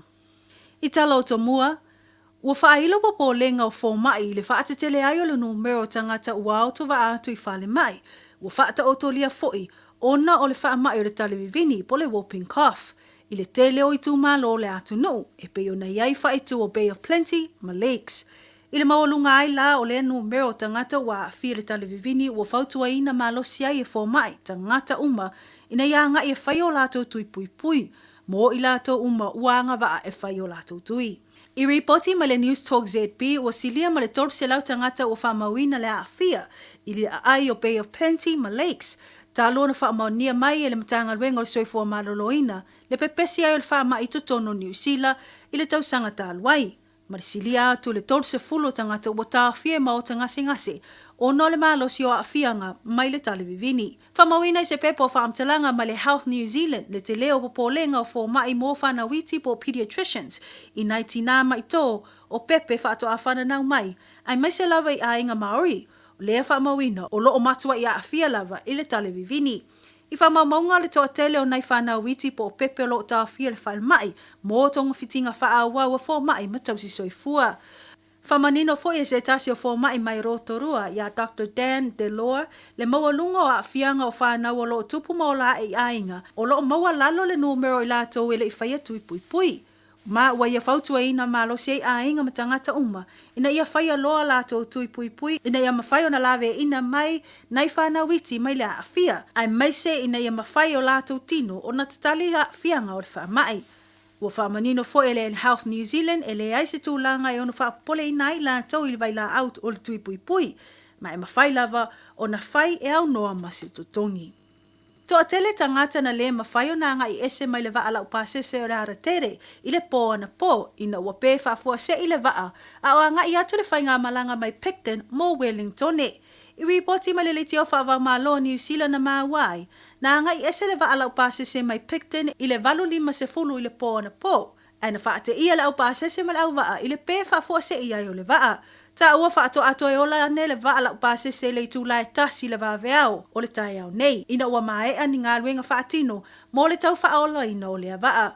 Na whaau au lava le whainga malanga mo Wellington e. Ma ona o tūlanga wha le tonu na iei le vaa na sui ai lo le taime tau nuu ai le vaa o le ara tere I Wellington e. I le tūla e lima I le vaa veao nei. Lona winga, ua whaatūlanga le taime mai tūla na tūla I mai ai le whaafitau lima le taime na tau nuu ai le vaa I Wellington e valu le le I tūla. Ono tūlanga wha le tono o lewa a lau pasese e le I whaatonu I nai loa whainga malanga na fuafua mo le tūla e ono re tai au. Ta ua so upu e le I mawhai ona wha awa wina nei whainga malanga ai se itanga I e whaatino I loilonga mo le wa po o le lei a totoa. Wha mawina fo I le tele o malanga na toe suia taimi o whainga malanga, pasese fo I wa toe tu ina atu le fisosoani mo le fitu una ingo a lato whainga malanga e au noa masi tutongi. O tu ina mai ai ma se wha malulunga ale company I le awhianga ua iai nei malanga ale toa tele ona o lea wha le tonu. Inisi a tala ua tu lai mo le ulua I taimi I lumo le whamsinonga maolunga le li o Mikaele a Fuk. Tolu su whātau sanga le matua e tali I mōlianga o le whasio tangata pa I valea po le manslaughter. I tau lumanga o le nei mata upa wha apea na tu lai le lo ia o leo lo mōlia. Po o le defense lawyer ya tua sa seve e talo sanga le mawhai o na toe tolo po atu le tu ina atu se talia Mikaele e tu sai ma lea mōlianga. Na talia le whaamsino lo o whatautea lea mata upu ya Justice Matthew Downs le tolo po ai o le tu ina atu le talia Mikaele. Ma ia polo ai ai leli e toi anga i atu mo lana mata upu le lua vai aso o iluma. Ua whamawina e fo i le toi tolo po ai le whamsino le ase a matai tau lumanga o le whamsinonga. Mo le sila fia le mata upu loa a fia e Mikaele a Fuk, o le mata upu ilona wha o lima i se li e suafa ia Peter Mark Tekira, ono svutasi tau sanga le matua. Whamawina na maua atu Peter i le whale talpasi i papa toe toe i Great South Road i le awa uli o le aso sa aso luas fulfito a Perila o lo taati ai matapongia ma wale loa se mea e le te i mai foi oie i lunga. Na maliu Peter i le whale mai na yaso i luma atu. I le potu tinga ina po le Intensive Care Unit i le whale mai o au kilani i le taulanga. Ma ua le tu ina atu o sa awhiawhinga le awhiawhine mō si ona ta ma ia ta ua ai o lona tua a o se tangatanga lue ma losi. Ma isu ngā leo leo e maasani le lei lava Mikaele ma Peter.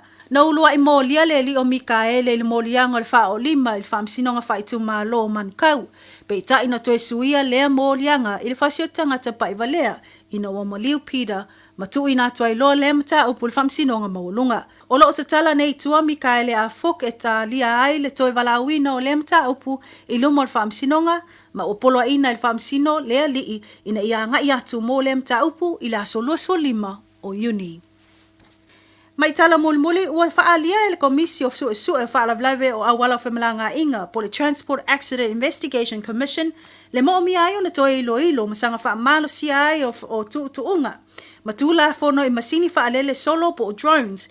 I le alia e mai o se mta au na tauau i na wheto ai se drone ma se waalele lau pasese. Tau e reporti o lo whaatino pea sue ngal komisi mta au na tūla i mai le masino a peri la tausanga lua o lua whaa. Wha pia toi titi lava a wheto ai le waalele le Air New Zealand ma le drone i le toi lua afe futu le mamao mai le malai waalele i au kilani. Ma ua e soli tūla fono tūlanga na alia e mai mai soli ai o ai a inga mta i ala le waalele ai se drone i nofoanga e iai malai waalele. Whailo e sue le au sue e iai lava tangata o lo tau sisia nei ta i ala mtūla fono a iai fo inisi e fōlinga mai e le mālamalama i ta i ala mtūla fono po le fia mālamalama foi. Mai wai lava ona solia nei ai inga. Ta ua le au sue ua iai fo inisi e mawhau e le te tai lava ona a fia la toi tūla fono. Ma o le ala le ua tatau ai lava ona toi ilo ta i ala. Ina ia wha maalo sia tūla fono a o whasalanga mo e le fia wha longo. O tātou talafou nā mo le nei tūla whaaftai whaafonga mai, tau whaasei kua. Radio Samoa. Taslima Iwatomi. Ama.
matua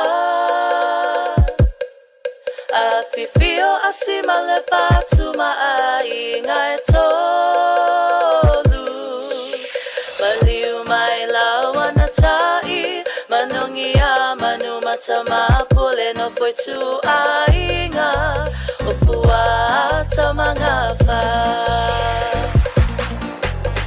a fio mai to fai no ole matua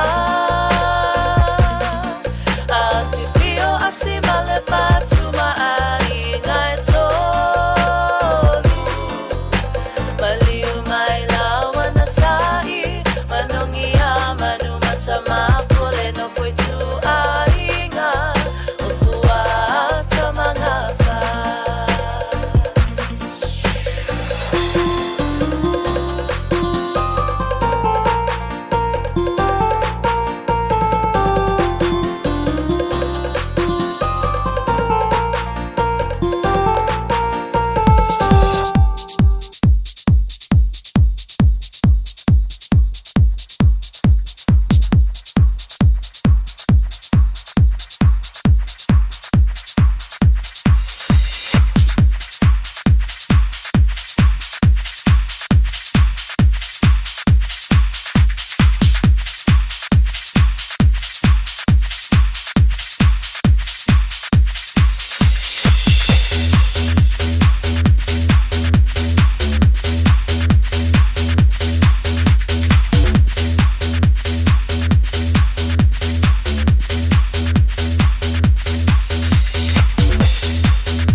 Sepuluh melekono minuto bete ni leng Julai luau jelo na wan japena foi man tua ma avita avalenga ya tuwe pikil fana wa onga isa temi le to ma ba avi we isa fale to no lo sa o te pole lo fa tasi mail to fa ya luia pira pela na to le tua maleo nanga ale city kazida e Henderson ya kilani sifonia wa foi le sa ilinga leo stand to vale Moleria stofi maldi fo i vayaso va talvantu le trenga luia ma lo foi il fiva ma lo jawa dai fio mai ia va se nga foi lo fa tutanga se manu fa malo foi le fonga de yaso i tutem fiva ia ai fa fe ia tu ritantu no o fa fo tampo mai nei vai tau manulu ai tu man tu tina man tu no fale ia bis foi lan putul foi finga venga tu no lo tavale ia mai se ta fa ole tu no o le nei lo lanyo o au tu ta fa silanga le nei vai ngol tapol kalami se man ia fa fe lo ia tu lo au to o le nei o luia ia te to umala fa malo fa ftai lo to manatu mai de fa tala ulatu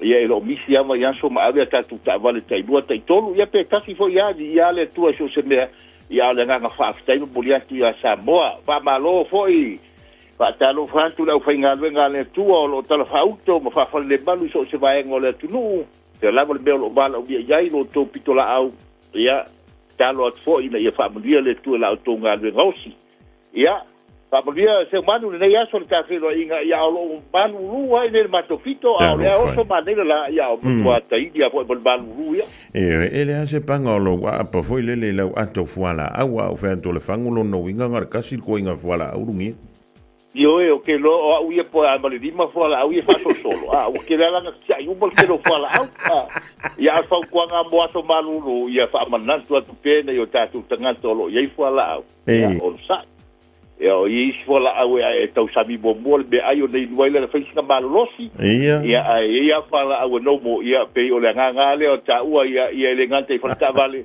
ia ai longo fo ile tunu wa lava le soi fo malolo ile le awale le ia me fayan sa vale mai fa tau ta van le nganga fa se van ole da ia ole amanto ia Juliantu ia mo yeso filinga lo malu awale ngantu le tunu le fa ngol ve yeso anta yao Faftai, mole atu nga faftai ya toma sa malaga bai foi la mtango ni venso ma o fato no foi se ni no lan tamale ia ole si o tanto tangata sa mai ia pe mal to valu na ia tanto tio lo to falte minete lo pe lua sai ni taiao ia o ni silava ia lo falte tali lava ile angale le ia nai financial lo fa pena fo ni tali mai ona ia nai va e ngata o se o manuel na bani no ina tunu ia o tulanga lava ia tau benefiti ia o le benefiti ai o le job share foi le tau sai le sau ngalwenga e mautino ai le talia e finance ia le benefiti na se vanga na la le solo mada ma le solo fada a finance solo fada solo mada ia ma le tanto a pensiona o tangata mantua ia o maua to pension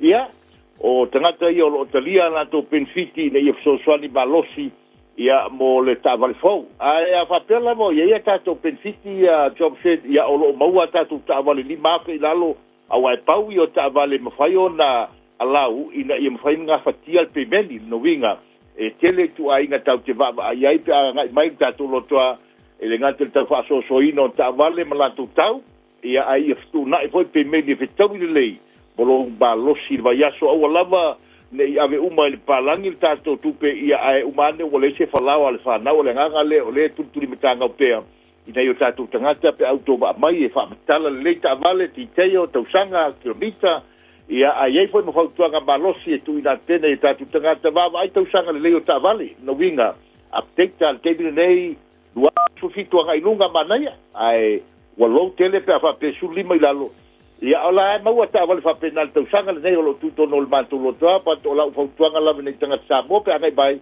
va ai tau sanga le o tele mano no e tato ta vale e le ngate fo wili fo doa o iai fo i matanto ben lima tato ben o tu terminei a inga to tele ia a bai vala tato numero le la fa ilo ato le o tasi o valu fitu lua ia te vala usa o mai lava fa sino atu tulanga o iai tato e trust i nei fa sanga i metono i nei Lincoln Road o le tasi lua Lincoln Road i Henderson te mau iel tu mala o danga le sirika ia fa tasi i tato mo landline o iwa lua taslima ma iwa lua fitu mana tua e te akai mai musu mai pe te mga Mr. Cashback ia o lo mo fai tato fai cashback lima afe anga ilalo le afe ia pe afa peli le ia la profile ia lima se lau tala tu ina tu le au tangate mai el tato fatau tono tato lota ia matali fo di sua mai nusa kofe o le wa ia le tato captain tele mo fai o tali ele tunu ia wala wal baliu mai tau malulu i mapu mai ina i mawhai o na whaatino le ngā ruenga pepa work se mana mia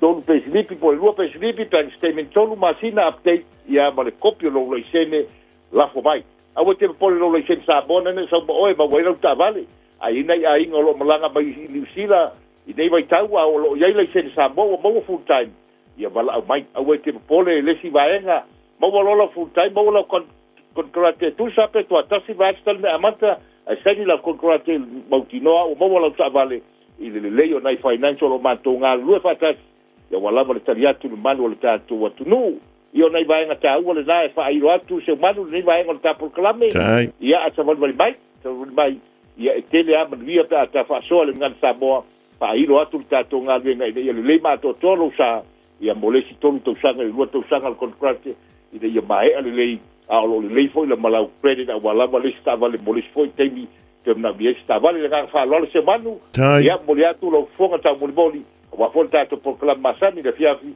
ia mo nei temi fa soi foi na Samoa la to ona le dei o nia ia e vai mali mai na tunu soi fu mo ia manuia Sei foi e pe o dai telai le to fai au luia pira pela nanto a vela vo ia ma fonga ta moli o le to mala o daga le city car se te mo ida e le tasi lua pa tasi tolu fa Lincoln Road e dai Henderson valau ye le over se lau lua fitu tolu fitu valu over se lau lua fitu tolu fitu valu e pole o iva lua tasi lima valu iva lua fitu e a wale sa ilinga leo se samo o e malu ainga le dei fo i vitau o le tausanga Radio Samoa. Taslima iwatolu amo. Talia le tanto so inga masani mala fionga ya lilo mayava mai vai anga ya tu man tu ama ave tavale piki mai le fana wa onga ele tu wa yo onga tono au kilani mri sila stingme le to mau.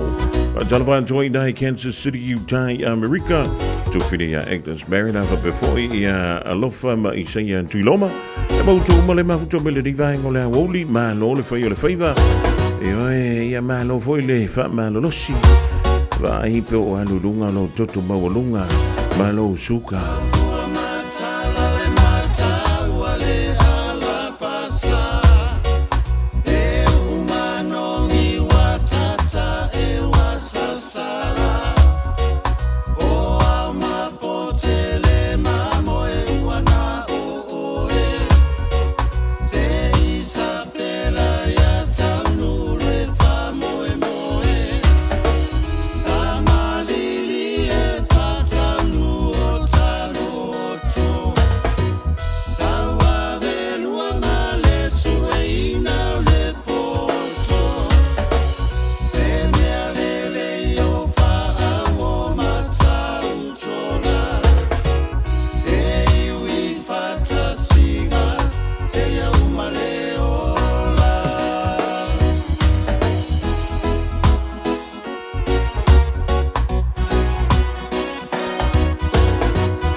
au kilani. Pamulu mole fa unga tatau le suavai. Wa fai ti munga nei lole masaniai I masina wa tea. Wa malo si tele le alu le vai le tanto wa ai. Pamulu mole fe so sori mai e ala I le fai tia o lo fa unga ina le vai I fafo ma le fale ta ele. Pamulu mole fe so sori mai e ala I le fai tia o lo fa unga ina le vai I fafo ma le fale ta ele. O ne ngai o inga e lua o le a maua ai se ngatele. Pa fitai mo lo lango mai. Morisi fa mtalanga tanga yane I le watercare.co.nz.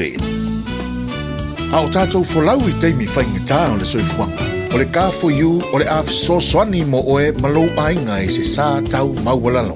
I le temi nei o loo maua le SUV a mata mai le vanu se fulu tala I le vaiaso. Piki apu a mata mai le na o le se lau 5 se fulu tala I le vaiaso. Ma tau te wheso soani atu ia te oe malau paketi. Susu mai loa, talia so se laisene, New Zealand po o Samoa, ia iai se ngaluenga tu mau. Vili mai loa I le car for you, o valu se lau lua fitu, wha iwa ono malu. O valu se lau lua fitu, wha iwa ono malu. Po le tuatusi o le tol se lau Great South Road, Manurewa. Whaasilsilanga tāua. Wa tau nui whanua o lo fau mo le tātou whale o loa o le Eveni Pacific New Zealand I au kilani nei. Mawala e dopa tamaitai. Ia e maukingo fo I lava le vinga o papa I songa a lo o fau. So mai I le Eveni Pacific New Zealand store. Mai le asonga fuanga I le stonai. Se fulu I le taia wanga I le ono I le fiafi. Tu atusi o le tasi John Galter Drive, Auckland Airport. Whaapsanga I tonu lava ma le KFC. Au tawhane o le warehouse I le shopping centre. A le mala e valele. Eveni Pacific New Zealand store. A fio mai loa Samoa. Radio Samoa.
A fio ai le kau fia mali e ko kau la papa. A fio ai le la ko kama. Le alo ali I ku po le sava. Uso ali ka ua. Mai ngau I au. Alona ka isa le u kongi o le lima makua. Fale u po pe vau po finga. Luko style wa pe pesa masiva. Solo uta. Baioa. Solo pa. Manamo au lele. Awe ngata yala. Awe si umo. Fa pe masi papa. Solo uta. Baioa. Solo pa. Manamo au lele. Awe ngata yala. Awe si umo. Fa pe masi papa. Pai kele kua ma akua fale loa. Le uka fle ua fale limu lalo asi. Uki vangu male pa ia lasi o tama. Fina male awa luma a. Io e o nganga ai malo sila fia so le fiku fale sa. Welcome to Mangu ai leiloa eva. E siri ai le kuu ia he. This is still sila Samoa. Aku ai le sao o Aotearoa. Sauna e anu. He ua umata. Maua taita si maleno foanga. Solo uta. Baioa. Solo pa. Manamo au lele. Awe ngata yala. Awe si umo. Fa pe masi papa. Solo uta. Baioa. Solo pa. Manamo au lele. Awe ngata yala. Awe si umo. Fa pe masi papa. Awe ngata yala. Awe si umo.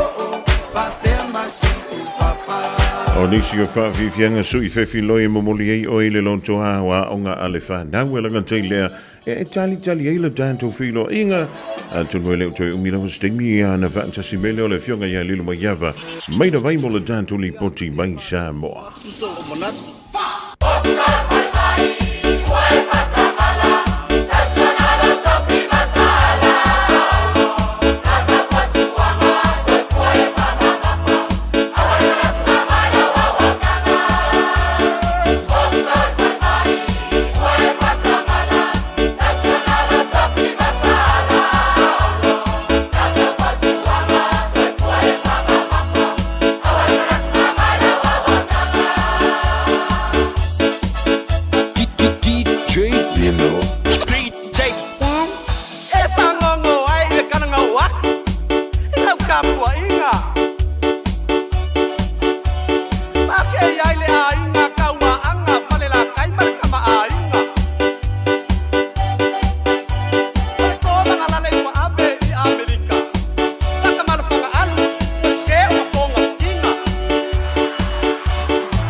wafo kia le mea Lue ma ilalo ma ilalo ma ilalo Lu melo lima melo lima melo lima Lue ma ilalo ma ilalo ma ilalo Lu melo lima melo lima melo lima Ay ay ay ay ay ay ay ay ay Ay ay ay ay ay ay ay ay Ese que kuele lue ma esiva Awa amamile kai kai ka Efa onga mai ole musika Oka cosa le fai meika I wanna feel like the lue mai se ole ngai kenye Se mamile ai Te onga e ke fai le Awa ese ngama a oila ukanga Ole siva papa Siva po imale maka Ay ay ay ay ay ay ay ay ay Ay ay ay ay ay ay ay ay Ese que kuele lue ma esiva Awa amamile kai kai ka Efa onga mai ole musika Oka cosa le fai meika Ale ua yei maa Sole ua owa kele olo kaa Ba aele o ke ngau Ai a kiri ai oa e wha pau pau Se whai wha ale lei mai fōi O au ngei o ke le koe fōi A o mami fōi lea ua siwa On ka ko o ke le koe ika Ay ay ay ay ay ay ay ay Ay ay ay ay ay ay ay ay Ese que kuele lue ma esiva Awa amamile kai kai ka Efa onga mai ole musika Oka cosa le fai meika La mami siva mai Uana o oe la upele Se kilo mai Uana o oe o la upe Plofua rosa La rosa rosa Sala le manongi Una o oe o te te wina Da da da Ay ay ay ay ay ay ay ay ay Ay ay ay ay ay ay ay ay Ese que kuele lue ma esiva Awa amamile kai kai ka Efa onga mai ole musika Oka cosa le fai meika Eka nga siwa mama Lo tolo i a tau tuana Tau siwa fofua Olo o usiwa tu foi o tua Awala wanei e vave vave Faatani mele tata vale Ole ole olo o faile oloka O manere o koe fialu le palola Ay ay ay ay ay ay ay ay Ay ay ay ay ay ay ay ay Ese que kuele lue ma esiva Awa amamile kai kai ka Efa onga mai ole musika Oka cosa le fai meika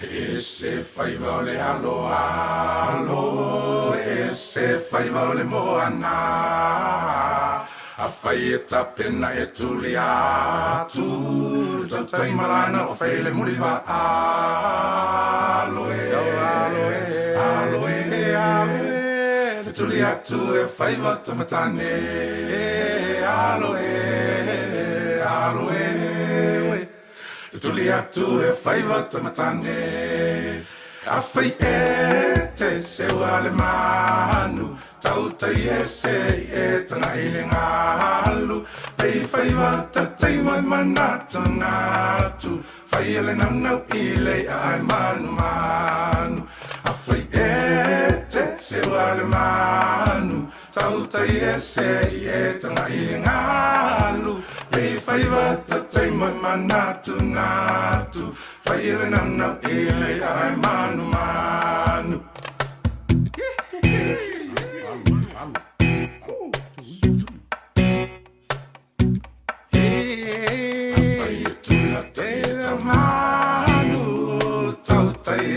From my famina to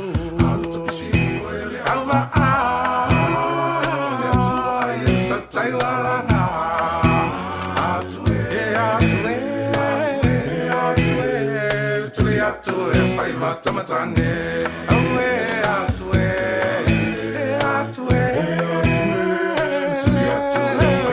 tamatani a fai e te se wale manu tau tai e se e tanga ilenga alu e fai vota te manatu natu fai ele nanau ele ai manu manu a fai e te se wale manu tau tai e se e tanga ilenga alu e fai vota te manatu natu fai ele nanau ele ai manu manu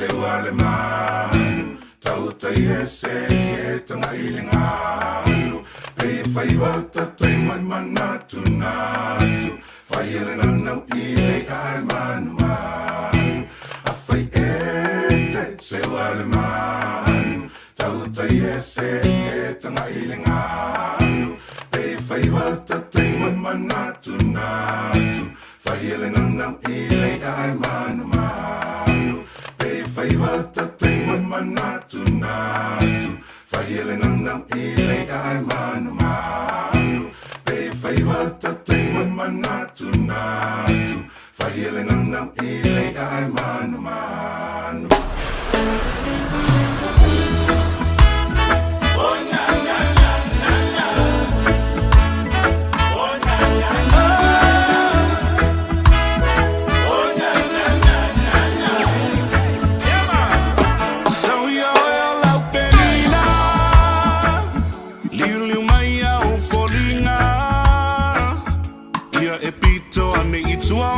Masina se isulungi ai o ita lepe tu o planeta po ferea o iai ina fai mai o sautala pena eta wane ai oi wasenga lue fati loa lofa ya oi honey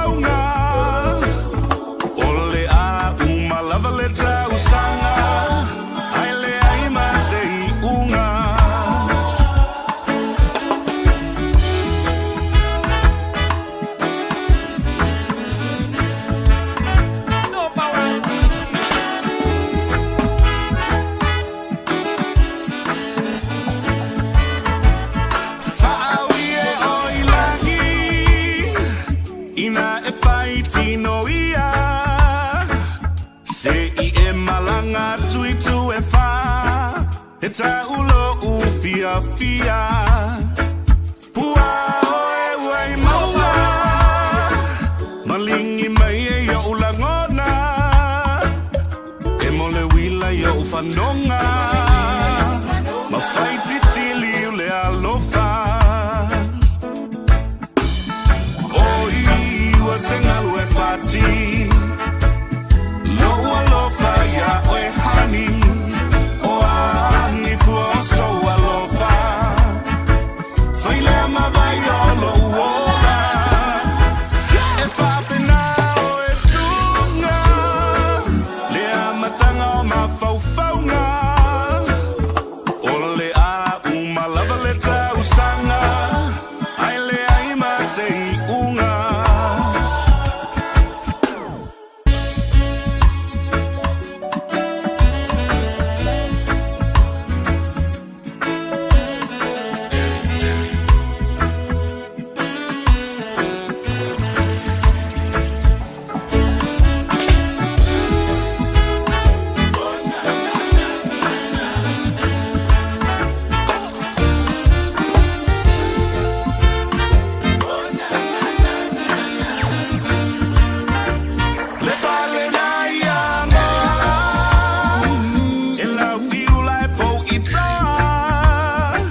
se unga ole a umalava le tau sanga ai le ai ma se unga ina ne I uma tu fasanga agua mule foanga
sa le ai longa ni wa ai longa o fe so tau singa le ni vai ngole wo li lo talinga ia ma lo tu fe sili ia ma lo fa be mai sole se fonga mo le e me wo i ka ko ia ba o le tu vai tu le la tali tu la tonu ia tali tonu manatu ia o vela fo il fa la ila ta wa ia ma la fa tali fo ia ta fa la le tio fa longo e le ngata fo i leo la telefoni po la TV ia po to tonu o la ta vale lunga o le awala tele lunga o penga ta fa ilang ia awale popone fia la nga ile ni va ngoles o le wa mawala ta to filo inga ia ma le fionga ia lilo mayava mai na vai le sui o le ta to wala leo ia e pe ona tautua mai to tonu o le ta to to le nei fo i vai ngole wo ia fia la nga o le wa mawala ta to filo inga masani e so o mai ai le fau mai le so na nafi e o mai nisio development ile fia na nafi ma le po na po e le wa tanto wa lia mai le so tofi le nei le so se fulu ma le lua o le rima sino uni ia se ka ko wanga ia ko lai le fio nga ia lo mai ia ia pe o le aso na fina ngalo o ani me na tutupu ia wa o le mele wa fsiringi ia le to tele o le tu fai mai ia e se a wa kalali a fonga mua ma di do mai ia e se fo isi di poki anga au mai ile fia na nafi ia se fa talo fo mo anto le mai ia ma lo le sai ma lo le tangwa tai le vai ngolas ia talo fai lau fitalinga fonga mua fa pe fo I le mai mo fa fonga si tanto watunu ma lo le soi fo mania ma lo le soi fo maua pa tai le atua o lo maua pelo tu soi fo tanto te feilo e le nei por kalame wa fai le ava no ele ali ia wa fo sina tala mai si tanto watunu le famsinonga binga ye fo ile atua a fai o lesa e fa alongo mai fo I mai mo mai na nafi ia e fa solo mali atu lava ia tu langa o tau manga le tatu fa masinonga ai o le fatalo fatu ia ona o le nei fo ia o li mata ngo fi tona se tatu watunu o le wa mai a me fa masinonga o to tolo po atu mo ata ia ma no fa tai lilo ioe ia ai le io onto se fa talanga ia tanto le io lo ia e au lava no so le fa e pe o le ta o se temi o sona ele tulanga fo ile wa lena mai antu le fia nafi o fa te ia lo ni tanga tama le tampo inga ma le fa funga anga fo ia samo ele nga toi nei New Zealand lo langi ato ini li poti matia tawol banga le fa sidonga ile so nafi le moni baule e fa te tau le tama ta ia Marie e pe o la vea o ia mo moli mau tu ia ale tu le ale matanga alwenga le pita ina ia wa e mai ala ta filo inga lilo mai ava manga ia tu fo ia inga ia e manu mai lo ilunga le tala o le na fa wa wina le fa msidonga e anga ia tu le po na po ia tono na wa yo wa au o na wei lau fionga le antoanga o le so onga le o le tanto filo inga i le aso nafi o le po na po ma le faa wau mai le lutai au na le la ma le nei au. Ia, malo lava fonga mua sa lele lava ia lau fitalainga tu sai fo i o le tutupunga o mea mai le taimi ana nafi, na tā whilo iai, ia o lai whanga solo ia le taimi lea ia tawal manga le whamasilonga, le amataina o le kolosi e peo na iei le lo ia, tamaitai lo ia o lo tūla i mo Sam Masivai, le na amatai le kolosi ale tu te.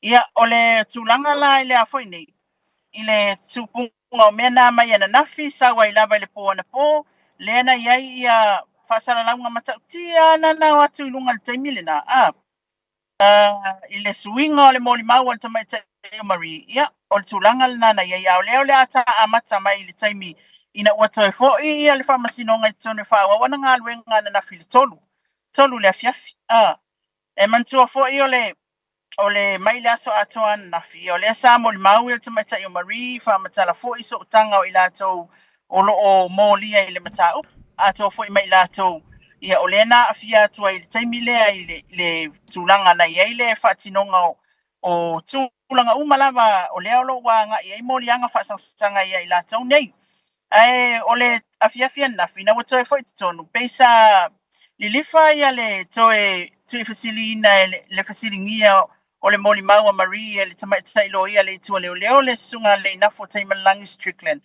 i le tūlanga fo i le environment o le fionga ia lauli le mali toa i le mataupu. O le sootanga o le fionga ia lauli le mali toa o le ana whaatūlanga mai le maulea leo i le mataupu. O le alana mata mai le tūlanga taimia ona nofo ai vai vasi. Ia Sam, Sivai, Mamari. Le ala fesiningi ai Marie i le taimia ona nofo ai vai vasi. I le mai loa ta wapo ai le whane na nofo ai vai vasi. A le amatanga na o maua mai e tu sai o le tupunga o mea nafi. Ia, o lea na wha na ta ue Marie. O lea na vili atu lise a ona no foi vai vase fia tala no atu la auli ia te ilato. Ia te ia. Ia, toi vili atu leo lise mwhai mai. O le fia lu atu la auli e asi atu la ato i le whale lei vai vase. Ia, na o atu ia le fionga ia la auli o le tala sa whapea te la auli ia Samuelu. E awane i alu SSAC ne i loa la tau i nei ai no nofo pe le fali. Awane i tau tala fo i se tangata i lungo le telefoni. Awane i o i se mea. Awane i tu ua le fale ne i loa e nisi o lai no nofo ai o. Ia, o le tūlanga la na o iai. So e fo i atu loa la ia lea o i le tasi aso na so o ai e alwatu li se fai mai. O le mana o la auli a Marie.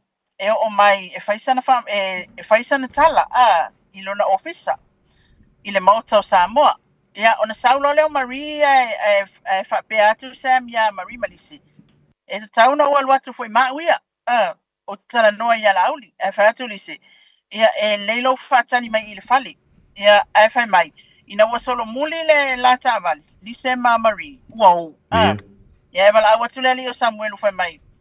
Ia, lise, o le la walu e ta mea umai e tupu i vai vasi. Ia, tala ia lena whai tonu whamasinonga. Tau nuu le ofisa o la auli, whai ia i loa la auli ia Marie.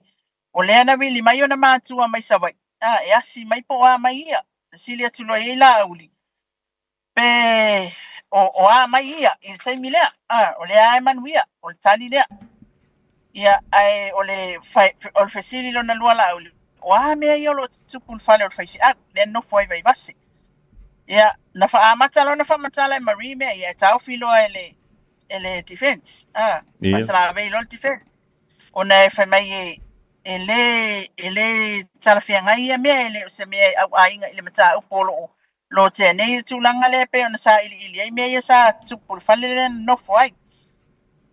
Ia, o le tūlanga na whaawawai lava lea o le whamatalanga. Ai na whaila la auli ia Marie. E sili eilo sau e te alu le nofo, e te nofo le whale o tolua. O tolua o se tasi foi o tamai. Ta ile sa o malise i savai. Ia. Ia, e lalo mai o le bisinisi foi lele anko tani ia lo na whale. Ia, o nalo e lola ia leo.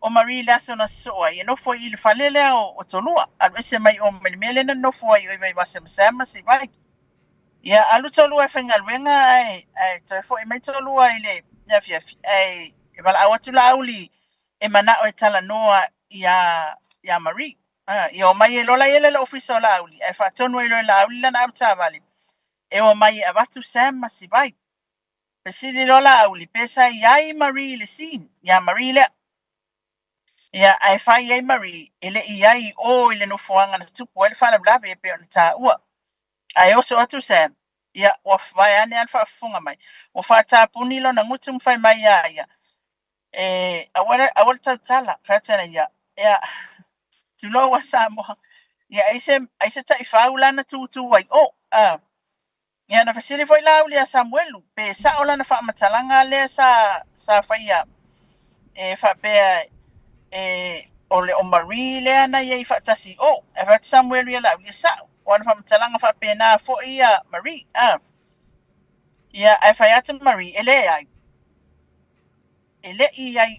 na tele ilo se me na tupu vai tele fa tonu no lauli ia la na mtabale e ale moli sami vai vasi ai te fasili ya tu ia lauli ana ia pena te ilo ya Marie le me mai na tupu ai fa me le tale Marie fa mai ia fa ia lauli o tele ilo se me ia fa mai lo lauli fa ia tele ilo se me na tupu e tau lava ona e tau tala ile ami tonu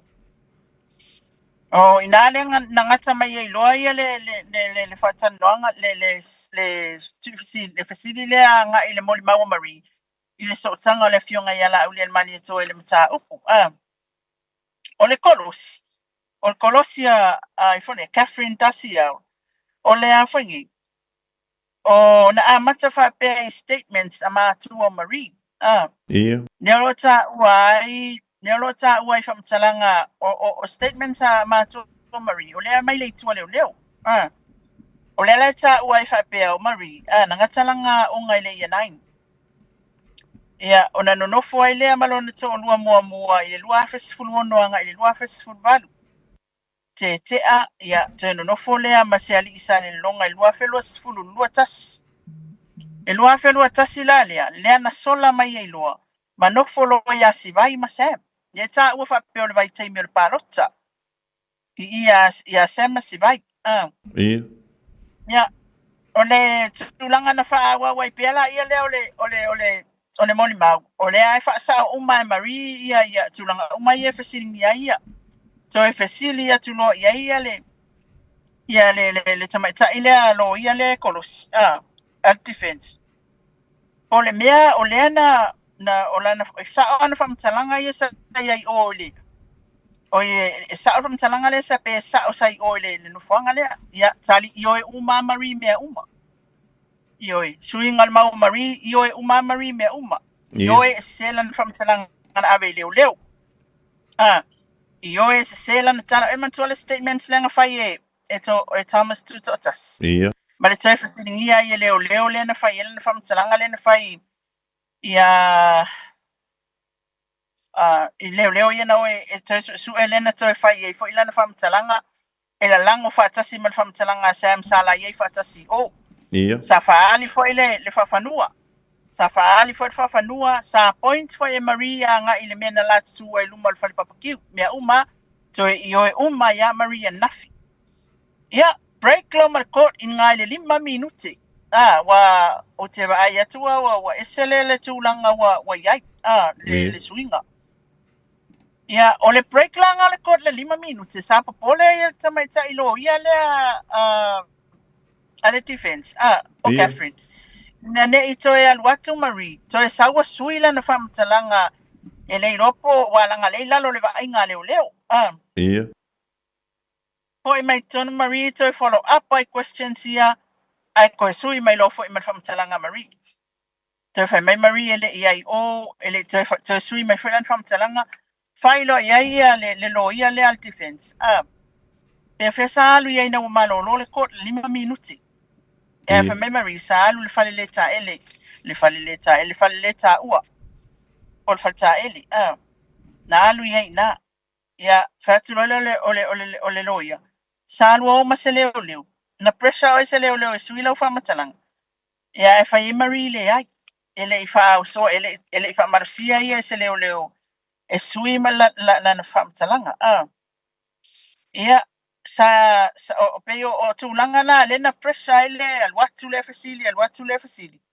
Le na toe tali ai loa ia mari le sui ngola na maule le fefia na fiali whangamua. Pea tu loa ia tala lo ia tamaitai lea. Ta manei ana I tau tō iluma tuspa ia. A le wa koe sa e koe whai mai e kele iai o koe whai mai uma le ai uma mea uma whalea o ngā uma mea uma iana e ioe mai ia. Ia. Ta manei ia a leo o lono winga na pressure e leo. Sfulu ono se kone o punou ia mari. A ea mai lunga whai mai sa o leia na pressure o leo. Ia, kolo e talasa ia le malolonga na au mai uma ia I whawhutangata uma na o mari no ia ma si tina lea e sosoani ia mari le awa atua tono le whamasinonga. Mai leo le tala le saunanga le tamaita I whamasino. Ia, leo e le tawana toa ia le moli mau lalo ro tau wama ainga. Ai wata tawana wala au le AG le taimile ni. Ia. E anga I mai. Ina ia whaise mea e tawana awe iaile le moli mau le nei e tu wai. Ai awane tu wai lalo ra inga leo no leo whai loa e pressure e leo. Ia. O inga la le nga umai loa kako whamasingo. Nga o umai o ai le tamaita I whamasino. O lo ia uma defense ma le ma prosecution no umai e muli anga I ta'awale lea me mari. E tilo po fel no fuanga lea. Na ave anga I ai e wha no fuai mo ana po. Ia. Ia, malama long nge kai au. Ia, le lawa matatoe o atu. O le lana wha awa wale moni maua le kolosia a Catherine. Nei tai au. So follow up uma, ma relocate me uma sa tu atuai fasili ale. Anta mai tai lo ia. Io ia Marie me uma ia o ia na ia o me uma ia na ta ua ia whapena foi la ile lo ia defense council ala aulima neli o Richard Merchant ia o ia foi lesa tu fasilia Marie wa fasili na esel talia Marie ina wata fasilingia Richard na pressure oe leo na pressure oe leo ia na whamawina lau whamatalanga niana e whai mai e tele iai o e tele iloa whalawlawe na pressure oi ia kua ya Marie whamai lo Marie le ai na pressure oe leo e tusi lalo lena rape oe e Sam ia o lena rape oe o lena whai atulanga le whatawi oe ele whionga whuleai ia e whamai ia Marie ele I pressure inga ia. Paula na tulanga na ese me ele tali Marie so ele me foi ngalele ka ke ba ia koi me ia on and off le na me. Ia. Break lole court nei le auli. Malolo mai loa o atu lo file re-examination ale nafu. So fa mautu ia le maua a Marie le tu leo ile lata o ai lata ofisili to follow up ngai fasili na fai defense council ale me watu ya sai ai fese inga vale sai fasala be ya defense council o le tu langa foi le fa mai lato ele o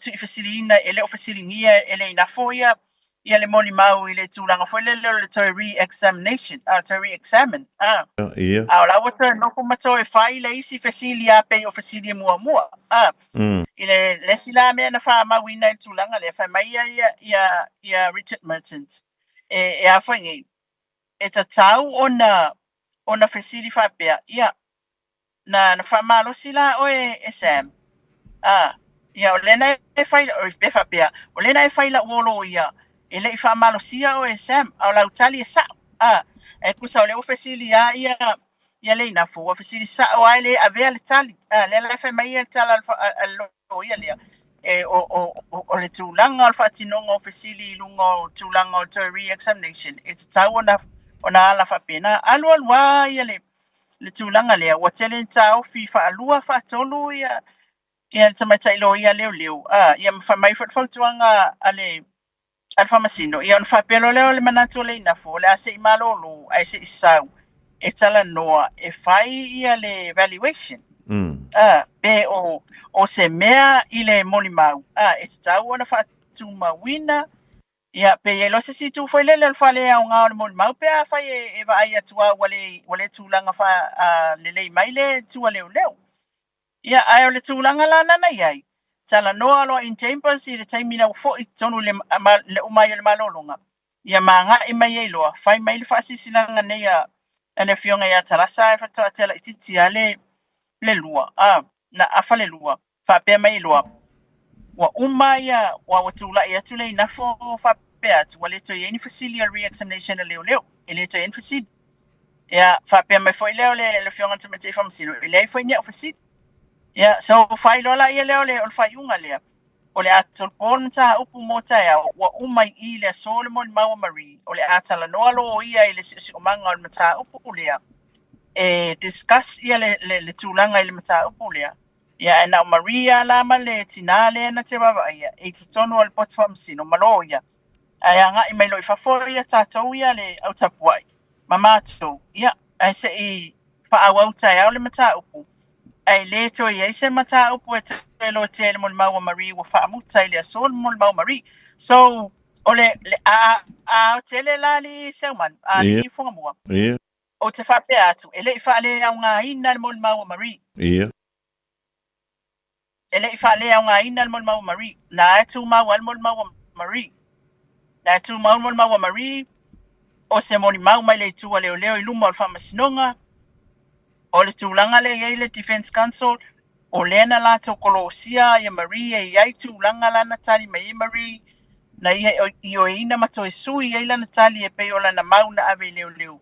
Ai o le mata upu i se whaale au ngā o le mon mau Marie. E le i whaale au ngā ina le whamasinonga le mon mau Marie o lo tu mau lava i. Le taimi nei wā e maanga ia le ufuenga le better to be safe. I lau tu tilo iei. Wa ai atu le lo ia leo. Ia wata tau lo ona whaamuta i ana whesiri. The more she ask. Ia o le afa pēna ngā ianga kari i le ai. Ala koela le lo ia e whesiri o kia Marie e i le ai. Leo mafu ai. O le maua Marie e le i whaale au ngā ina le maua Marie. O le tu mau luma le whamasinonga. Ia ma e iai le whaai unga le tamaita i whakamsino e tu ina mai ni taupu ni e au fi ai. Manisio mon mau o tai au la. O le mon mau fau le la kola li i whangamu. Lelik manu wham taia lilo o le tau mai tau atu lamba ia le au talaina fo i lele o le so o ngā le tātu mta upu mai le aso nafi. Ia e o mai le so. Whasau mai au nei tau sea lilo mai au. I le o langa o le tamita i Marie. Whaalua na whai poipu. O le sa o ngā le o le wham talaina o le o langa o le tamita i Marie. E ka kele i loa penga whai poipu. Ai whai tokua e lua to lua mua. Ina ua umalea onga le ia 9 na whangata lea onga whai lor to lua. Ale i le lua festival ono na i lua festival valente te ai loa lea. Tēnā no wholoa lea ma tamasa le longa i le lua whelua se fulu lua tas. Lua whelua tas ila na sola ese mai ei me savai. Sau loa no foi asi vai ma sem. O lono winga na o le sola angala na lena sa wai loa pe o na mai tau antu le son nafi. Lenga sa loa ku winga na mga whafo le la marka malo se.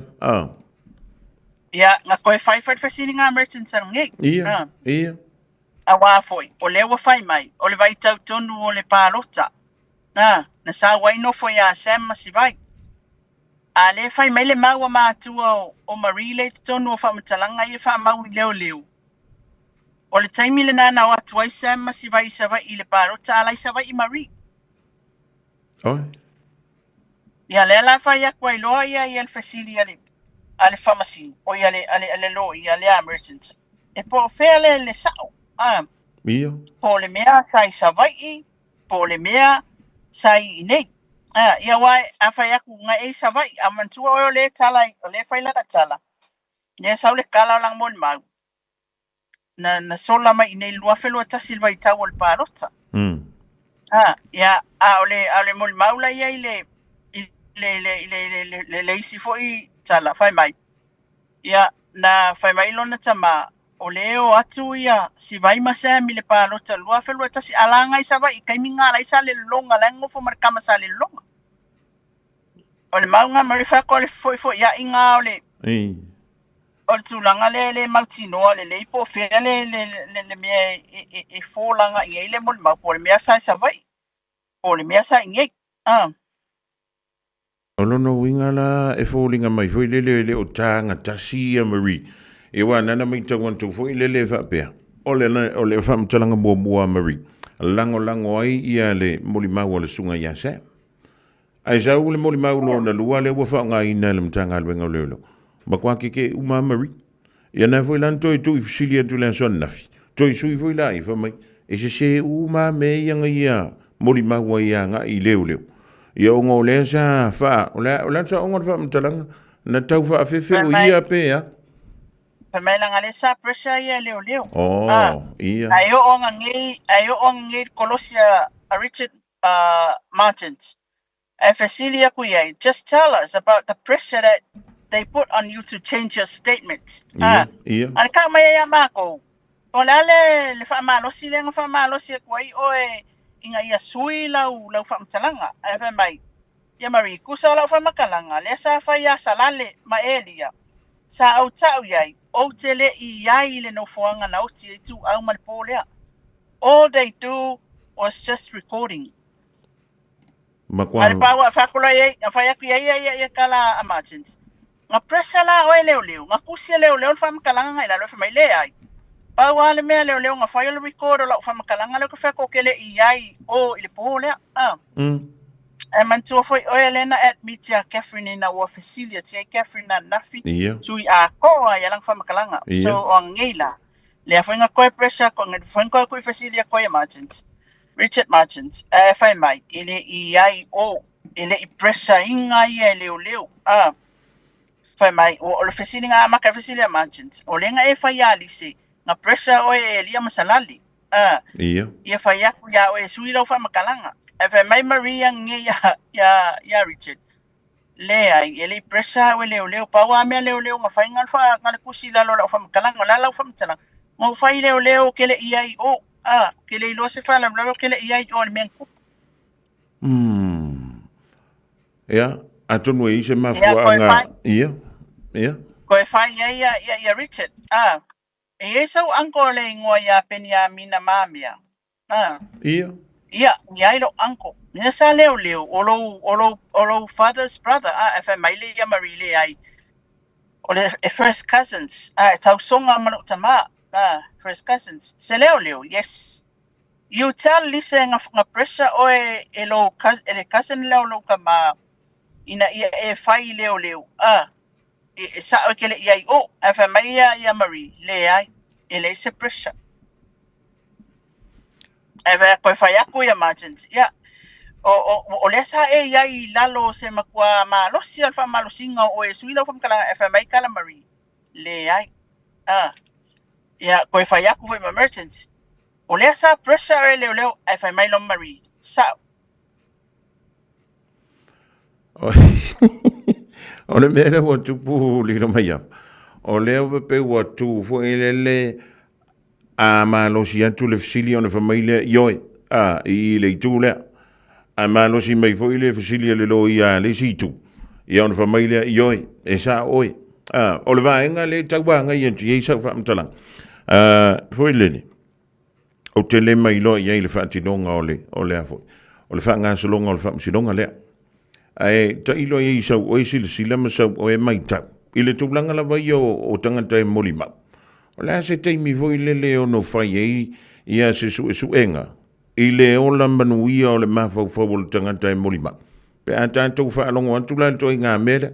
E se le mea kūma iei lea so lea. O mai lea so lea wa e se fole mea wā ngā iei. Ia masala koe o whaisisi kimi koe sui fo. O la vai ia Marie ma losi o Marie. Tali fo ia tali sa o lele ia. ia i le mātou tilona iai. Ai wai o ai le mea leanga le whamatala na nafi tūlanga na whaia tūlanga le tala whia ngai na whaia e pulea i ate. Ia. Na whase uma e Maria Catherine. Na whaia e Maria le sao. Ia. Ele i rapinga fo i e Sam. Ele i whamalosia fo i e Sam. Ia. O le la ua marienga, consensual. Oi. O le na whai ioi. O le na whai uma. Ia, masalole isi na whale tonu le tito le tātou whesotai. Ia, marifionga ia lilo mai ia, au te pole au te alu se me ma. Whaua mai mea lau saunanga lilo mai ia. O le na whai Maria Catherine o ele i whai se mea whapena. Ei. Ia sa tongi whai fasili a Richard ia il tūlanga lea, so pulea ele i raping o e pulea. Wa, sa au tala na, wa ele i raping e pulea i too low, o le upo toa ia ta, ua e au na whamanino. Ia. O le na iai, ai ese foi whamatala ina o i tu a inga ngai o inga sa whatino i taimi le ta ue Marie le na whamatalanga. Ia. O le fasili ako Catherine menga, i o uma mea mali fa mai me o ia Marie fa mai. I le ai le se me penga kupu o le mea foi na tupu ia la ua masam. Le la na toi fasili e Richard angi. Fea la le mea na tupu ele mea lia. E fa mai anga kupu ia o ia le na toi fasili le na foranga re-examination. Ia. O le mea le tata ua ele i whamanosia o e Sam.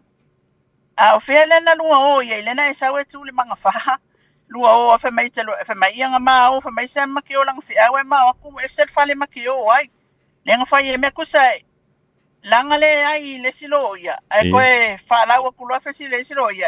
Io e mai ai fe mo wa i fa pena le tali. O lona winga la a whai o lewa wha muta le wha awa wina fo i lele o le tui fesili o le mo le maule a Marie. Ia o lai whai le whiutana inga lea le tumaita i wha masino ma i tū umailo.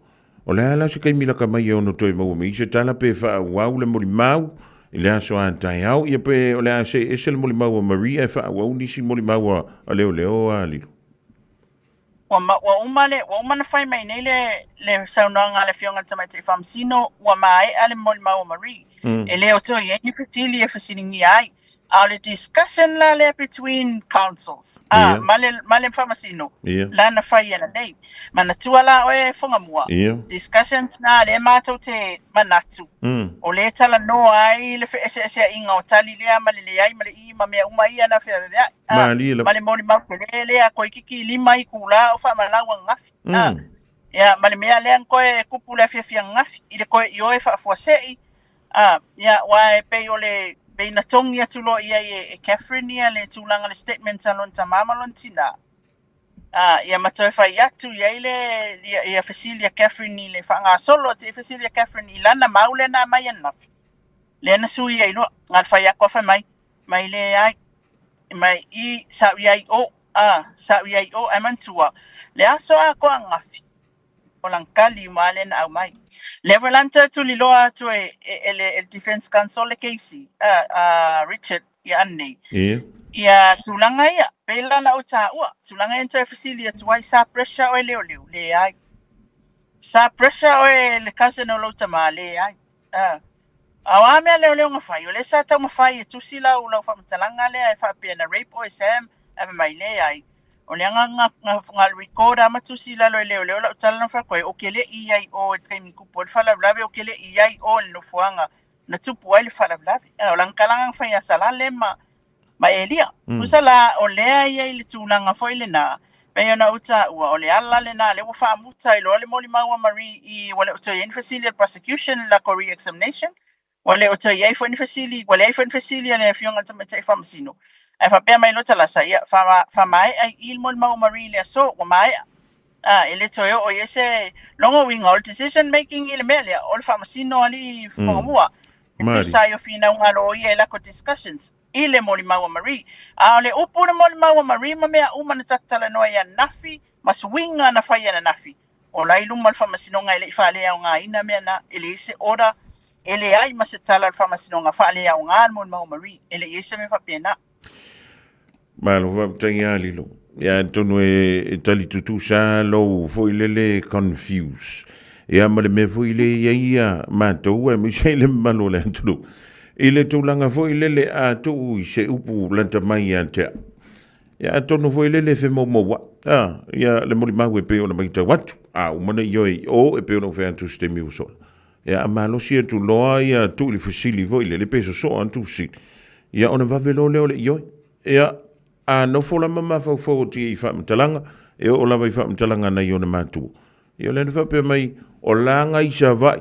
I le kemina ngupu o le whala ala va veranga ye lo men ko kupu i fala vela ma o mele manga fale adua nga ingu pe fa yo lang sa va il nga ka mi di set e ma ka ukia ia e mata tia le swinga le wa le foi no tatu i fasilia ya na nei e o i lo ya defense le fa ko fa ya ko ya ngi ya Richard Merchant ia i falingo ya Marie i le mea le pressure leo ia ole umi nga kuli ka malo ai nga Marie ole ana pressure o leo le fainga lo famtalanga pe ona e ta yeah, Catherine, you tell Catherine that police put pressure on you to change your statement.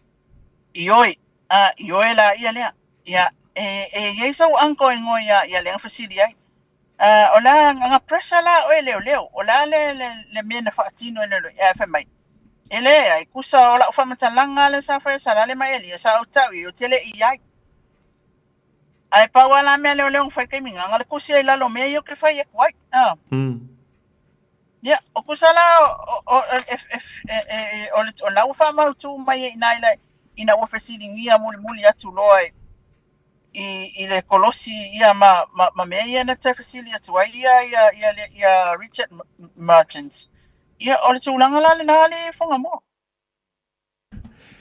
Ia ma lo fa. Awana fa leo ia na fa leo ia le nafu. E fai ele malo longa. O lo o iai fete na inga I lau mawana nafi. Ia. Se ka mai ia o e lava upu. Sa eva ai le maliwa tu au pele. Sa eva ai tino il fala lava le na maliwa tu au pele. Efe mai sa o le. Ioi. Ia. Ese kusa ese nga le ai o le nga fai leo ele ai ele iai le. Ai o mai re-examination ai fai ai na foi sa o le nga iai. Ole tulanga confused na yan ni. Ai ole tulanga la na le manino. Yeah. Discussion is a fight between councils. Ya male fionga le famsino. Ya ole tulanga yan mon mawa Marie. Ilo na fali ya ngaina. Ilo mo famsino nga ele ai se tulanga fa pena wa yai. Ngeke walo se si papia. Ya la le fali ya ngan mon mawa Marie le ai. Lai o an mon maho marilu ma famsinonga. Ele se polo a inga al famasinonga I faale au nga. Ole tilo la al famasinonga. O te famanino talmenei. Tilo la al famasinonga le fete na ile a maltulanga lea. Ele va al famasino malo ia e fea ngai male mata upu. Ia, e tato te va ai la al famaninonga le na. Ile fa ai unga la al famasinonga au mai. A vai mai ngai na il fa ai unga. Le tulanga le mol maua Marie ma mea uma ia ona maua ilo le tato on tsa fanga ilo la ia le faila o e papakiu mala o awa le mea le o ke o papakiu fa mai ngale la ia wa ma so le ta mol ile I fa le au nga ina mol maua Marie e la ia na ia mol maua Marie le na fai mai nafi la fo ia le kolosia Catherine le na to io ia Marie me uma na la ino mal fa masinonga ia ai fa mol ku fa yo na e pito tasiala le ba ai tatu anisi o tatu watu no tulanga famasinonga au me na le watu le lai famasinonga o te le fa pe o te le ai atu le ese menga kupung ko su ye mal mau marino na sui uma na wakolosi ya Catherine na moli ma uma na sui ai ina o atu nei foi le kolosi emergency e sui foi isi tani ina o te file re-examination ale na fo ai fo itali na to sui so mea umalanga la wai luma al famasinonga but vai ole maule na tato tala noa ile no sa fa ala wa to na fi me sa fa matala Marie ile fa le au nga inal mol mauna Marie la ia luma al famasinonga al mol mauna Marie ma lo le fonga le va ngole o lia li lo ya tonu ole fitena inga o manantu malangona fo nele I le mai tau to a le tātou tunu i whape fo i le nei tu vai i le tātou ngā lueng. Ia, ona o le tūlanga fo i le awa a lena ave whaapitoa le tamu i ta i a Marie. Ina ua ia i o ina i le fiafia na nafi po le po ana po. O le sa pulesanga ia e manu o le mano. Ale fona wo ko sa ngi ya so le fo ko sui barkat so le kafiola e ri di le mai. O le siva enga le ta te fia pi ya ma tu fo le. E fina ngano le tantu tu le fa ali. E na va enga ia o molimau po le molimau o Marie. Le sa e a wai tu ia i le so nafi. Le sa fa muta mai le ta fa tal no. Pita ia. Ele I mutai na le fa wa wino le kolosi ma le fa wa wino nga le nga le fa msino nga li lo mai. E fe e fa mrino mai le tula. E per menna le papakiu mai ia o to tele. E manga ia ia ko papakiu o ke va ai sa wa ko papakiu. E sua mali e ani wa ati o papakiu wais. Ai o le mali e ia ma le tulanga le o ma tau tu stala. A faile ke la kungila wa makka le mol mau mari. Na matsal mo Mario yai ka lo le kolu wa ka kaunga usawe fa akali se mangole la faile le sum le afato o te ese maila ele I uman mo Mari o salo fasili fa foi ile loia ale oleo fa kwai o ani me ata o lele ya luilunga ile mo ma Mari e tau ona malama ye ma taulanga lela o le faila por kalami e fa mai kala ne na fole ese me kele o kokoi nga le koe whamanatu ma o ina le toe confirm o mea uma ia sa le relocation o mea uma ne sa whai sa alu iai ma whai. Ia, ma le mea lola lea, le whamairo le na fo ia, mantua fo o lele I o uma ia le Molimau Marie involvement o isi, ia mo lia. So, sa wai lola lea ngafi, o ke sa ula wa kale ko. Alai break le court manga break lo sa lo tatolu na le va enga la na o no fo ai mai le taimile le se fulu le tai au tau mai le tolu le na o saufa malawa tu sa ile mol mawa Marie ile afa le tolu na mata ile Colosia Catherine ale fai ka kosum Mari I o taimila na la mata le Colosia Catherine so o tele ia ile o ya o tele ia ile taimi na toe sui a toa ia le Talia Marie o tele ia le taimi na tapuni ia le fionga tamai tai famasino le potu famasino ave o mai fafokangaka o kele ia le kaimi ngasu ese me ave Marie anga pol fi sole vai aku ai walu atu lungan fasal langa wa o si tu tala ile Radio Polynesian le uso fo ia le lua ameseni le nga failanga live na o ilo ayo le wasui so ole la live makala ko le lua le fas ngasolonga o me le swinga le ole molmau ele masa ukala wale okay lua o le okay le ya vai ku ki fa mengale ngale nga okala pepelo ay nga sa umaya ngale la Antonio. Okay le iko. Okay le iko. Okay aka. Ai sea, wala nga foi la le to tele mala. Me ale fa kwai. Awala fa mu no ale ia I por papakiu kai minga se to manino le. Ya wale na breaking news mai savea. E man tuan te minna. Ya na sa wa savea ona le sa so aina mawasa na info na batu nei. Sa breaking news foi ya asiata. Breaking news umanga la sa olanga suir kali Marie. Mari. Ale mela ila ulava por kalame el tata tanoanga na file afoltulu. Esa wa ko la mianga nga fa la wa kuya o ko mon maunga Marie la iluma fa masino nga fa mon mole. Ele fa pianga usa pelo hoto. Ale mena e fa manino to tunu. If I pay na, if I pay, it's a commitment. So, it's a commitment. O se afangi, o se tusitala. Ya, if I to e umalola le moni mau fa pe wo le alo na bainga. Break lo le court, sa wo lo tusitala. Faila le news tusitala na. E ko siala nga le mela nga awa ye ko kong. Yon fa pe le at the end. Bayo to ye mai tang mai foila ye fonga mua la tala ni fatia oi. Fonga mua ananafi la tala ni fatia oi. Ya fonga mua o te lole wa final uma mafa fangol tata watunu o le moli maule a Marie o le moli mau e sa o uma mea ia ai ngalo ai e kolosi le defense ala le na fa sa o kusala e ke kangol at the end of your report ko o le me fa penga e kolosi le defense ai se le ai lo ai el tangata le la fa itau pe mata le ai la ele ti en leka Yo. o leo sau le patuan ai kolosi la kama ia o le kule fa ma ngia pe ai to le mana ia o le me o le mana malama le lei ela nei tanga tala na mala malama le fa mai fa wa mai lo la ka ko kala ona lailua e tu mau le moli mau mari i le Colossial Defense pe fa nei kolosi ya le ka ko lo ala ele tu mau le moli mau mari nafi na fa atu wa Catherine su ya ko ka ni Maria nafi ya o le tulanga na fonga mua ele o se ita tato wa tunu ule Maria oya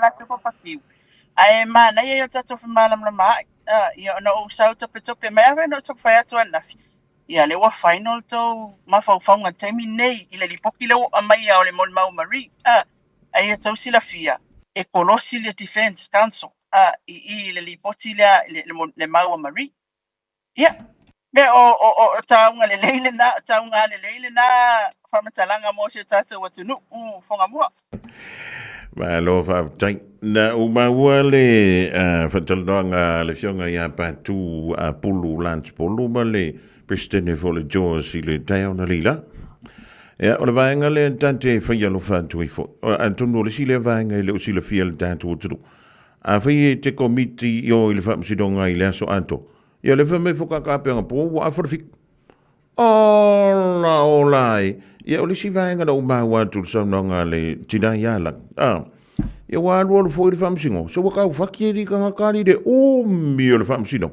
ya mai tailo i se ngona i tonu le pot fam si no ali lo mai. Vai, o le fili le o mako. Mo ia case le a ko le so eno foi. Awai ku ai ngami ngoi. Male malu lula le ala pe ala ke ala skal mera ye o kong o pok fam singo le. E o fuma fana tanga le mo le mau ya sapora salfas la ko kapua.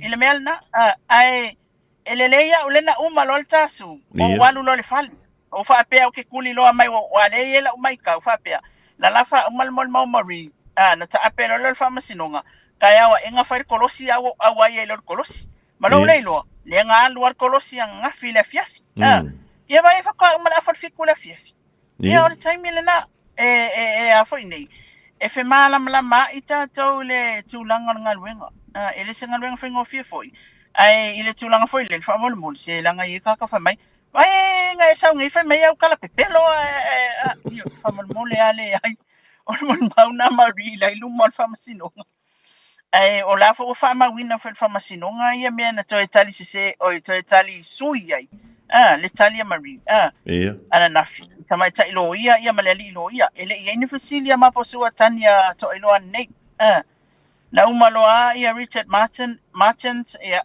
umai lo ina ele i yaise fasilia ama posua ai olo itua faila totala lo ia mal famsino ia fo i mai malo lo le break lunch te utoyo mai ia tu lo lunga ia le na fo fa mai ele to yen fasilia prosecution ngata mai i malo fa taili o le sila vaenga le utamai tau atu male toto o le saunanga le fa pe o le o atu fantasio o lo ia a le tu tangi ma le tu te ia failo le soala pulenga ma le fionga le tuminta ia famsino ia antonio le fainta total ia e tailo ia pe ono failo mai nei pe ia se suinga o le tanto mtau ia pe tanto te tali se ia ulia la so anta o la so la ngona fu ile ia ni vai ngole fi wai o matau fa mele la ngaile mol maka so ia kangi o mengi o famsino e wai e vala au mai lo famsingo o e mautino ala e fai fi da nga lo ia i lu mai o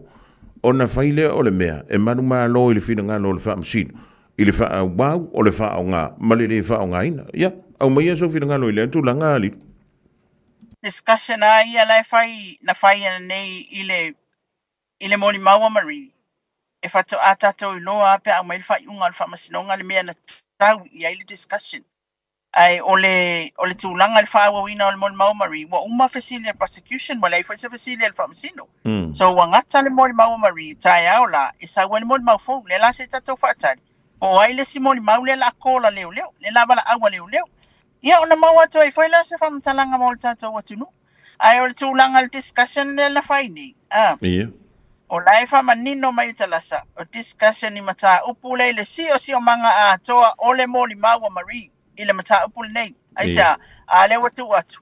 E mau so, e mau wanga le tat. Na wile ele fete na ia le telo isimia. So ai la le tulang ai le tulanga ta ua ia fa manatu atu pel tata watunu. Ele fa pe ua sui le tali Marie e fete na ia na tali. Ua fa pe me fa masinonga mon maua mali Marie ua fa le aunga. Mari. Le ai. La ai tonu o luma fa masinonga mon maua Marie. A le tala noa ia lo ia le tulanga o mea uma ia.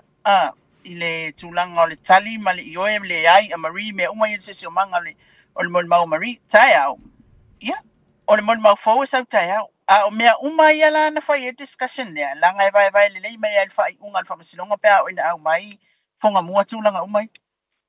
Lerik, mahalo wha taia lilo maiawa ia tono na ua manino le man tau vai. Ile soso onga mai o le tātou mata upu. Ile a fia na nafi. Ina ua maea, ea na tau lau fo ile moli maua le tawaita i Amari. Se ia o ane ile po na po ina ua yele kolosi le na Fantino e le Defense Council.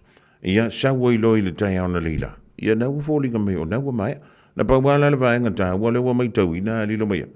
O le fe sui ya i o tali. O le fe sui ya i o tali le tawaita i Amari. O le taimi wa ioi o ma whamei te te i. Ia e o mai lesi keimi wa ioi i ai ke e fōi o. Ia antonula. O le a tātou talia. I le whaingala o mori mau o mene o whaamsinonga te tele whaapea lilo maia. A mai a lona whaile mori mau e toi fo il tangata ilona a inga pe e toi nofo ai i e nofo wawa i a fo ilele i seisi fia aso le anga i lumana. O lea e na matou maua nei o le toi fo i Amari masi wharetua lea na lao mai le i lalo na wawainga. Ia o lau toi fo i aina e nofo ai Mari o te iloa inga i le whainga o mori mau ia pe e o le puipui ngalawa e tiol ma leo leo. Ina ia mautinoa ia puipui a le leile mori mau mai le taimia o le whai le mau ia whapena fo i le umai o le mau. Se ia tini le wha moe po le ale tau nuunga o le nei whai matau. Ia na iele o le isi fuafuanga o le mori mau a si Taino Mari. Ia wa umma le mori mau a Mari le aso. Lele, ia, mahalo wha tai, ia, mō tātou ia wha mai o le wha tali mai le episode. Ia, ki wha mahalosi le maa o lau ke le fongi. Ma e alo e su e runga i ngangi au episode 4. Ia, e se tātou tali foi lele le aso a tai au. Po le a le tūlanga o le a o tiei, o ai le isi moli mau. Ia, a o fia foi le o le a nga i ai. Ia, le tātou wha msidonga. O le lawa e tū mai lumalo ma fau li le mai avai le i taurunga ina le tātou polokala. Ele nei vaenga le fiafi. O lea ua fia, ua se fulu, iwa pe se fulu mori mau pe lena ale vandu wa mori mau. Talu o na amatali ele whamsidonga lea a le toi lua vai aso ma lea soitas. Ia o tūlanga na, o lele mai loa po le ale tonu ali funga mua. Pea whai o atu le uma o le lima vai aso ele tai uma mori mau. Ia. Aina utala noa i le lo ia leo. E iei mori mau e matua puua. Na o mai a pele a kose sulima minguki. Ia o ne na o te loa tamala ana fio mai e confirm se mea. Pa mautinoa se mea ia na toi e tungule o te loa. Ia e ngi il me funga le fike vale ale nampalia. A la e mena le ia leo la to te loa e ofi tonu lima vai aso le ala la to patau tingale. Ia e tatou tuli mata ia pea ia tunanga le ile panga solonga mo ma. Ma e fole le la sui mai se meka ia.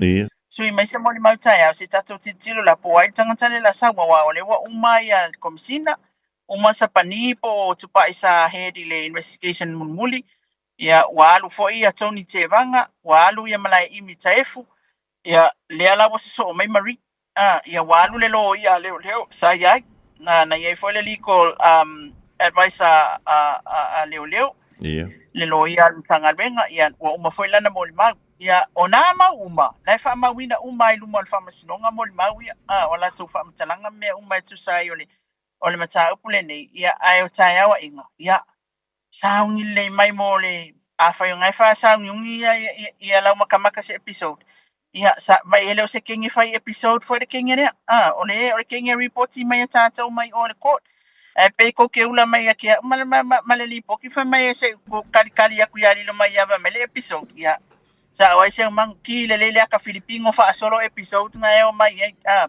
Ai whaftai tele ai tata watu nuta pwa. Ia ale ai whai kopa pakiu. Ia kakele ai whangi mea sa ve wela ke fongi o kikilo klai.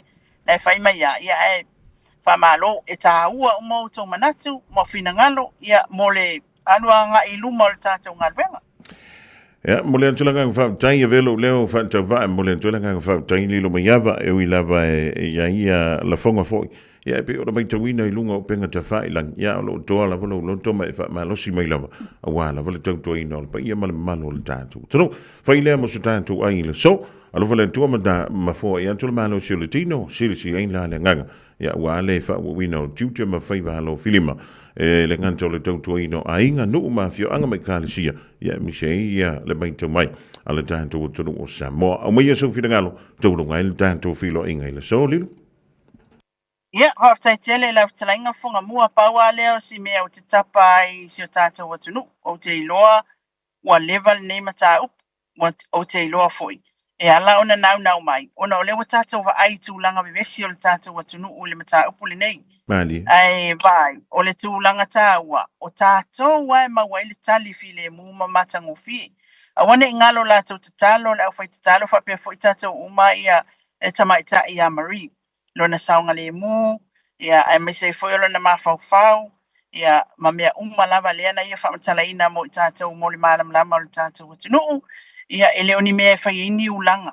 Aua ne i whai maulanga ia mea ia tātou tilo i le tangata e tā ua ia le toa fine ia po le uso foi ia po se foi al whanau e peo Marie ia i tātou uma mana tua Marie la tau talo mana tua le tātou whamasinonga ia le tō whatatala le atua whamasino maloia. Ia whapea foi ia mātou le au whasalau mal tātou au tāpuai.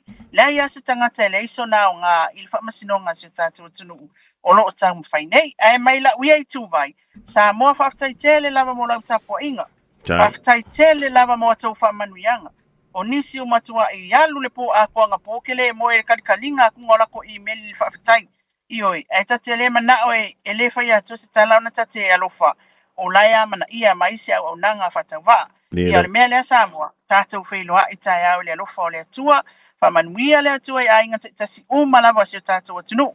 Whamanuia le atua le Radio Samoa mana o nanga whapea tō whafonga mua. Ila na tiute nei tū lao le afiafi ia maua whai sok malosi a walu tātou atunu whailo i tai au tō whaseifua. Soifua ma ia amanuia. Le fianga ia lino maiava maina vai misa le sui o le tātou wala leo. Ia beo le tātou tali umaiai i le reia stofi a wase tātou talala tamai. O le dawa e mai moa wa e whafonga. Ia, e le isi tala joe whaasilia. Tātou talia lupe maunu lea so antai au. Ia o lea te maua atuai. Ia se isi o na whao poponga. Toi fitu malafa mirute o le tali o le whao. Got relatives visiting New Zealand? Don't let their travel emergencies become your problem. With Southern Cross Travel Insurance for non-residents, they're covered, with assistance available 24/7. Get a quote now at scti.co.nz. Le Little Feet Childcare. Tatala i le asonga fua a ngā i le aso whareile mai le fitu i le tae au, a ngā i le ono i le afiafi. Maua le awanoa o le pepe whatu a whanau, a ngā i le 5 tausanga e a onga ai.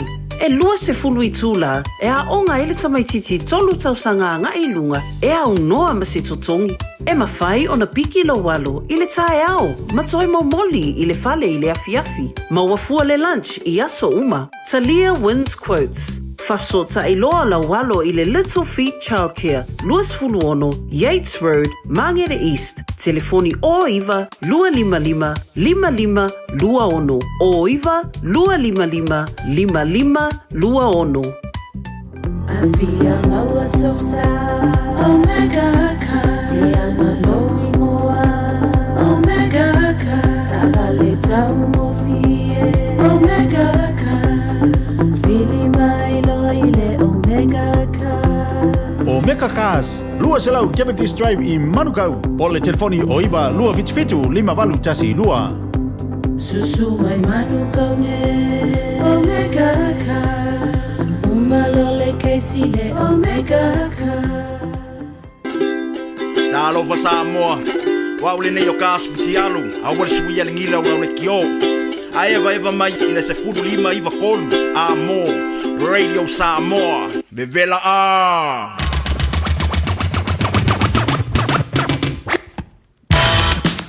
Ole wa tui lima mala fa bidu ton talo le July 5 take Samoa mo lang mai mo mala fa fonga nga mala fa ngaina ole tu tua le radio Samoa polo kala mela wa uli ba fonga boa se ye le July 5 le fi dei ola se ngana wale tu mali ya batu an tu e mo titi fe tama take to le tu lo so fu mo ban tu ola tayo ya ola tu fe tapa ile lunga pe mo ngalo ole ya ola fianga ya pestale an tu so ve le usa ba mala polo kala mela nga ifo faiva se ye le July 5 tu le po anda nei ore ngalo tala mai ya tu ole Pasifika malalang ile July 5 ai mo tu dei but we are single join but tu au fala au soifua tolo tolo imata utu male peninsula mai molino le tai tu pito ia pia sio utaula manaya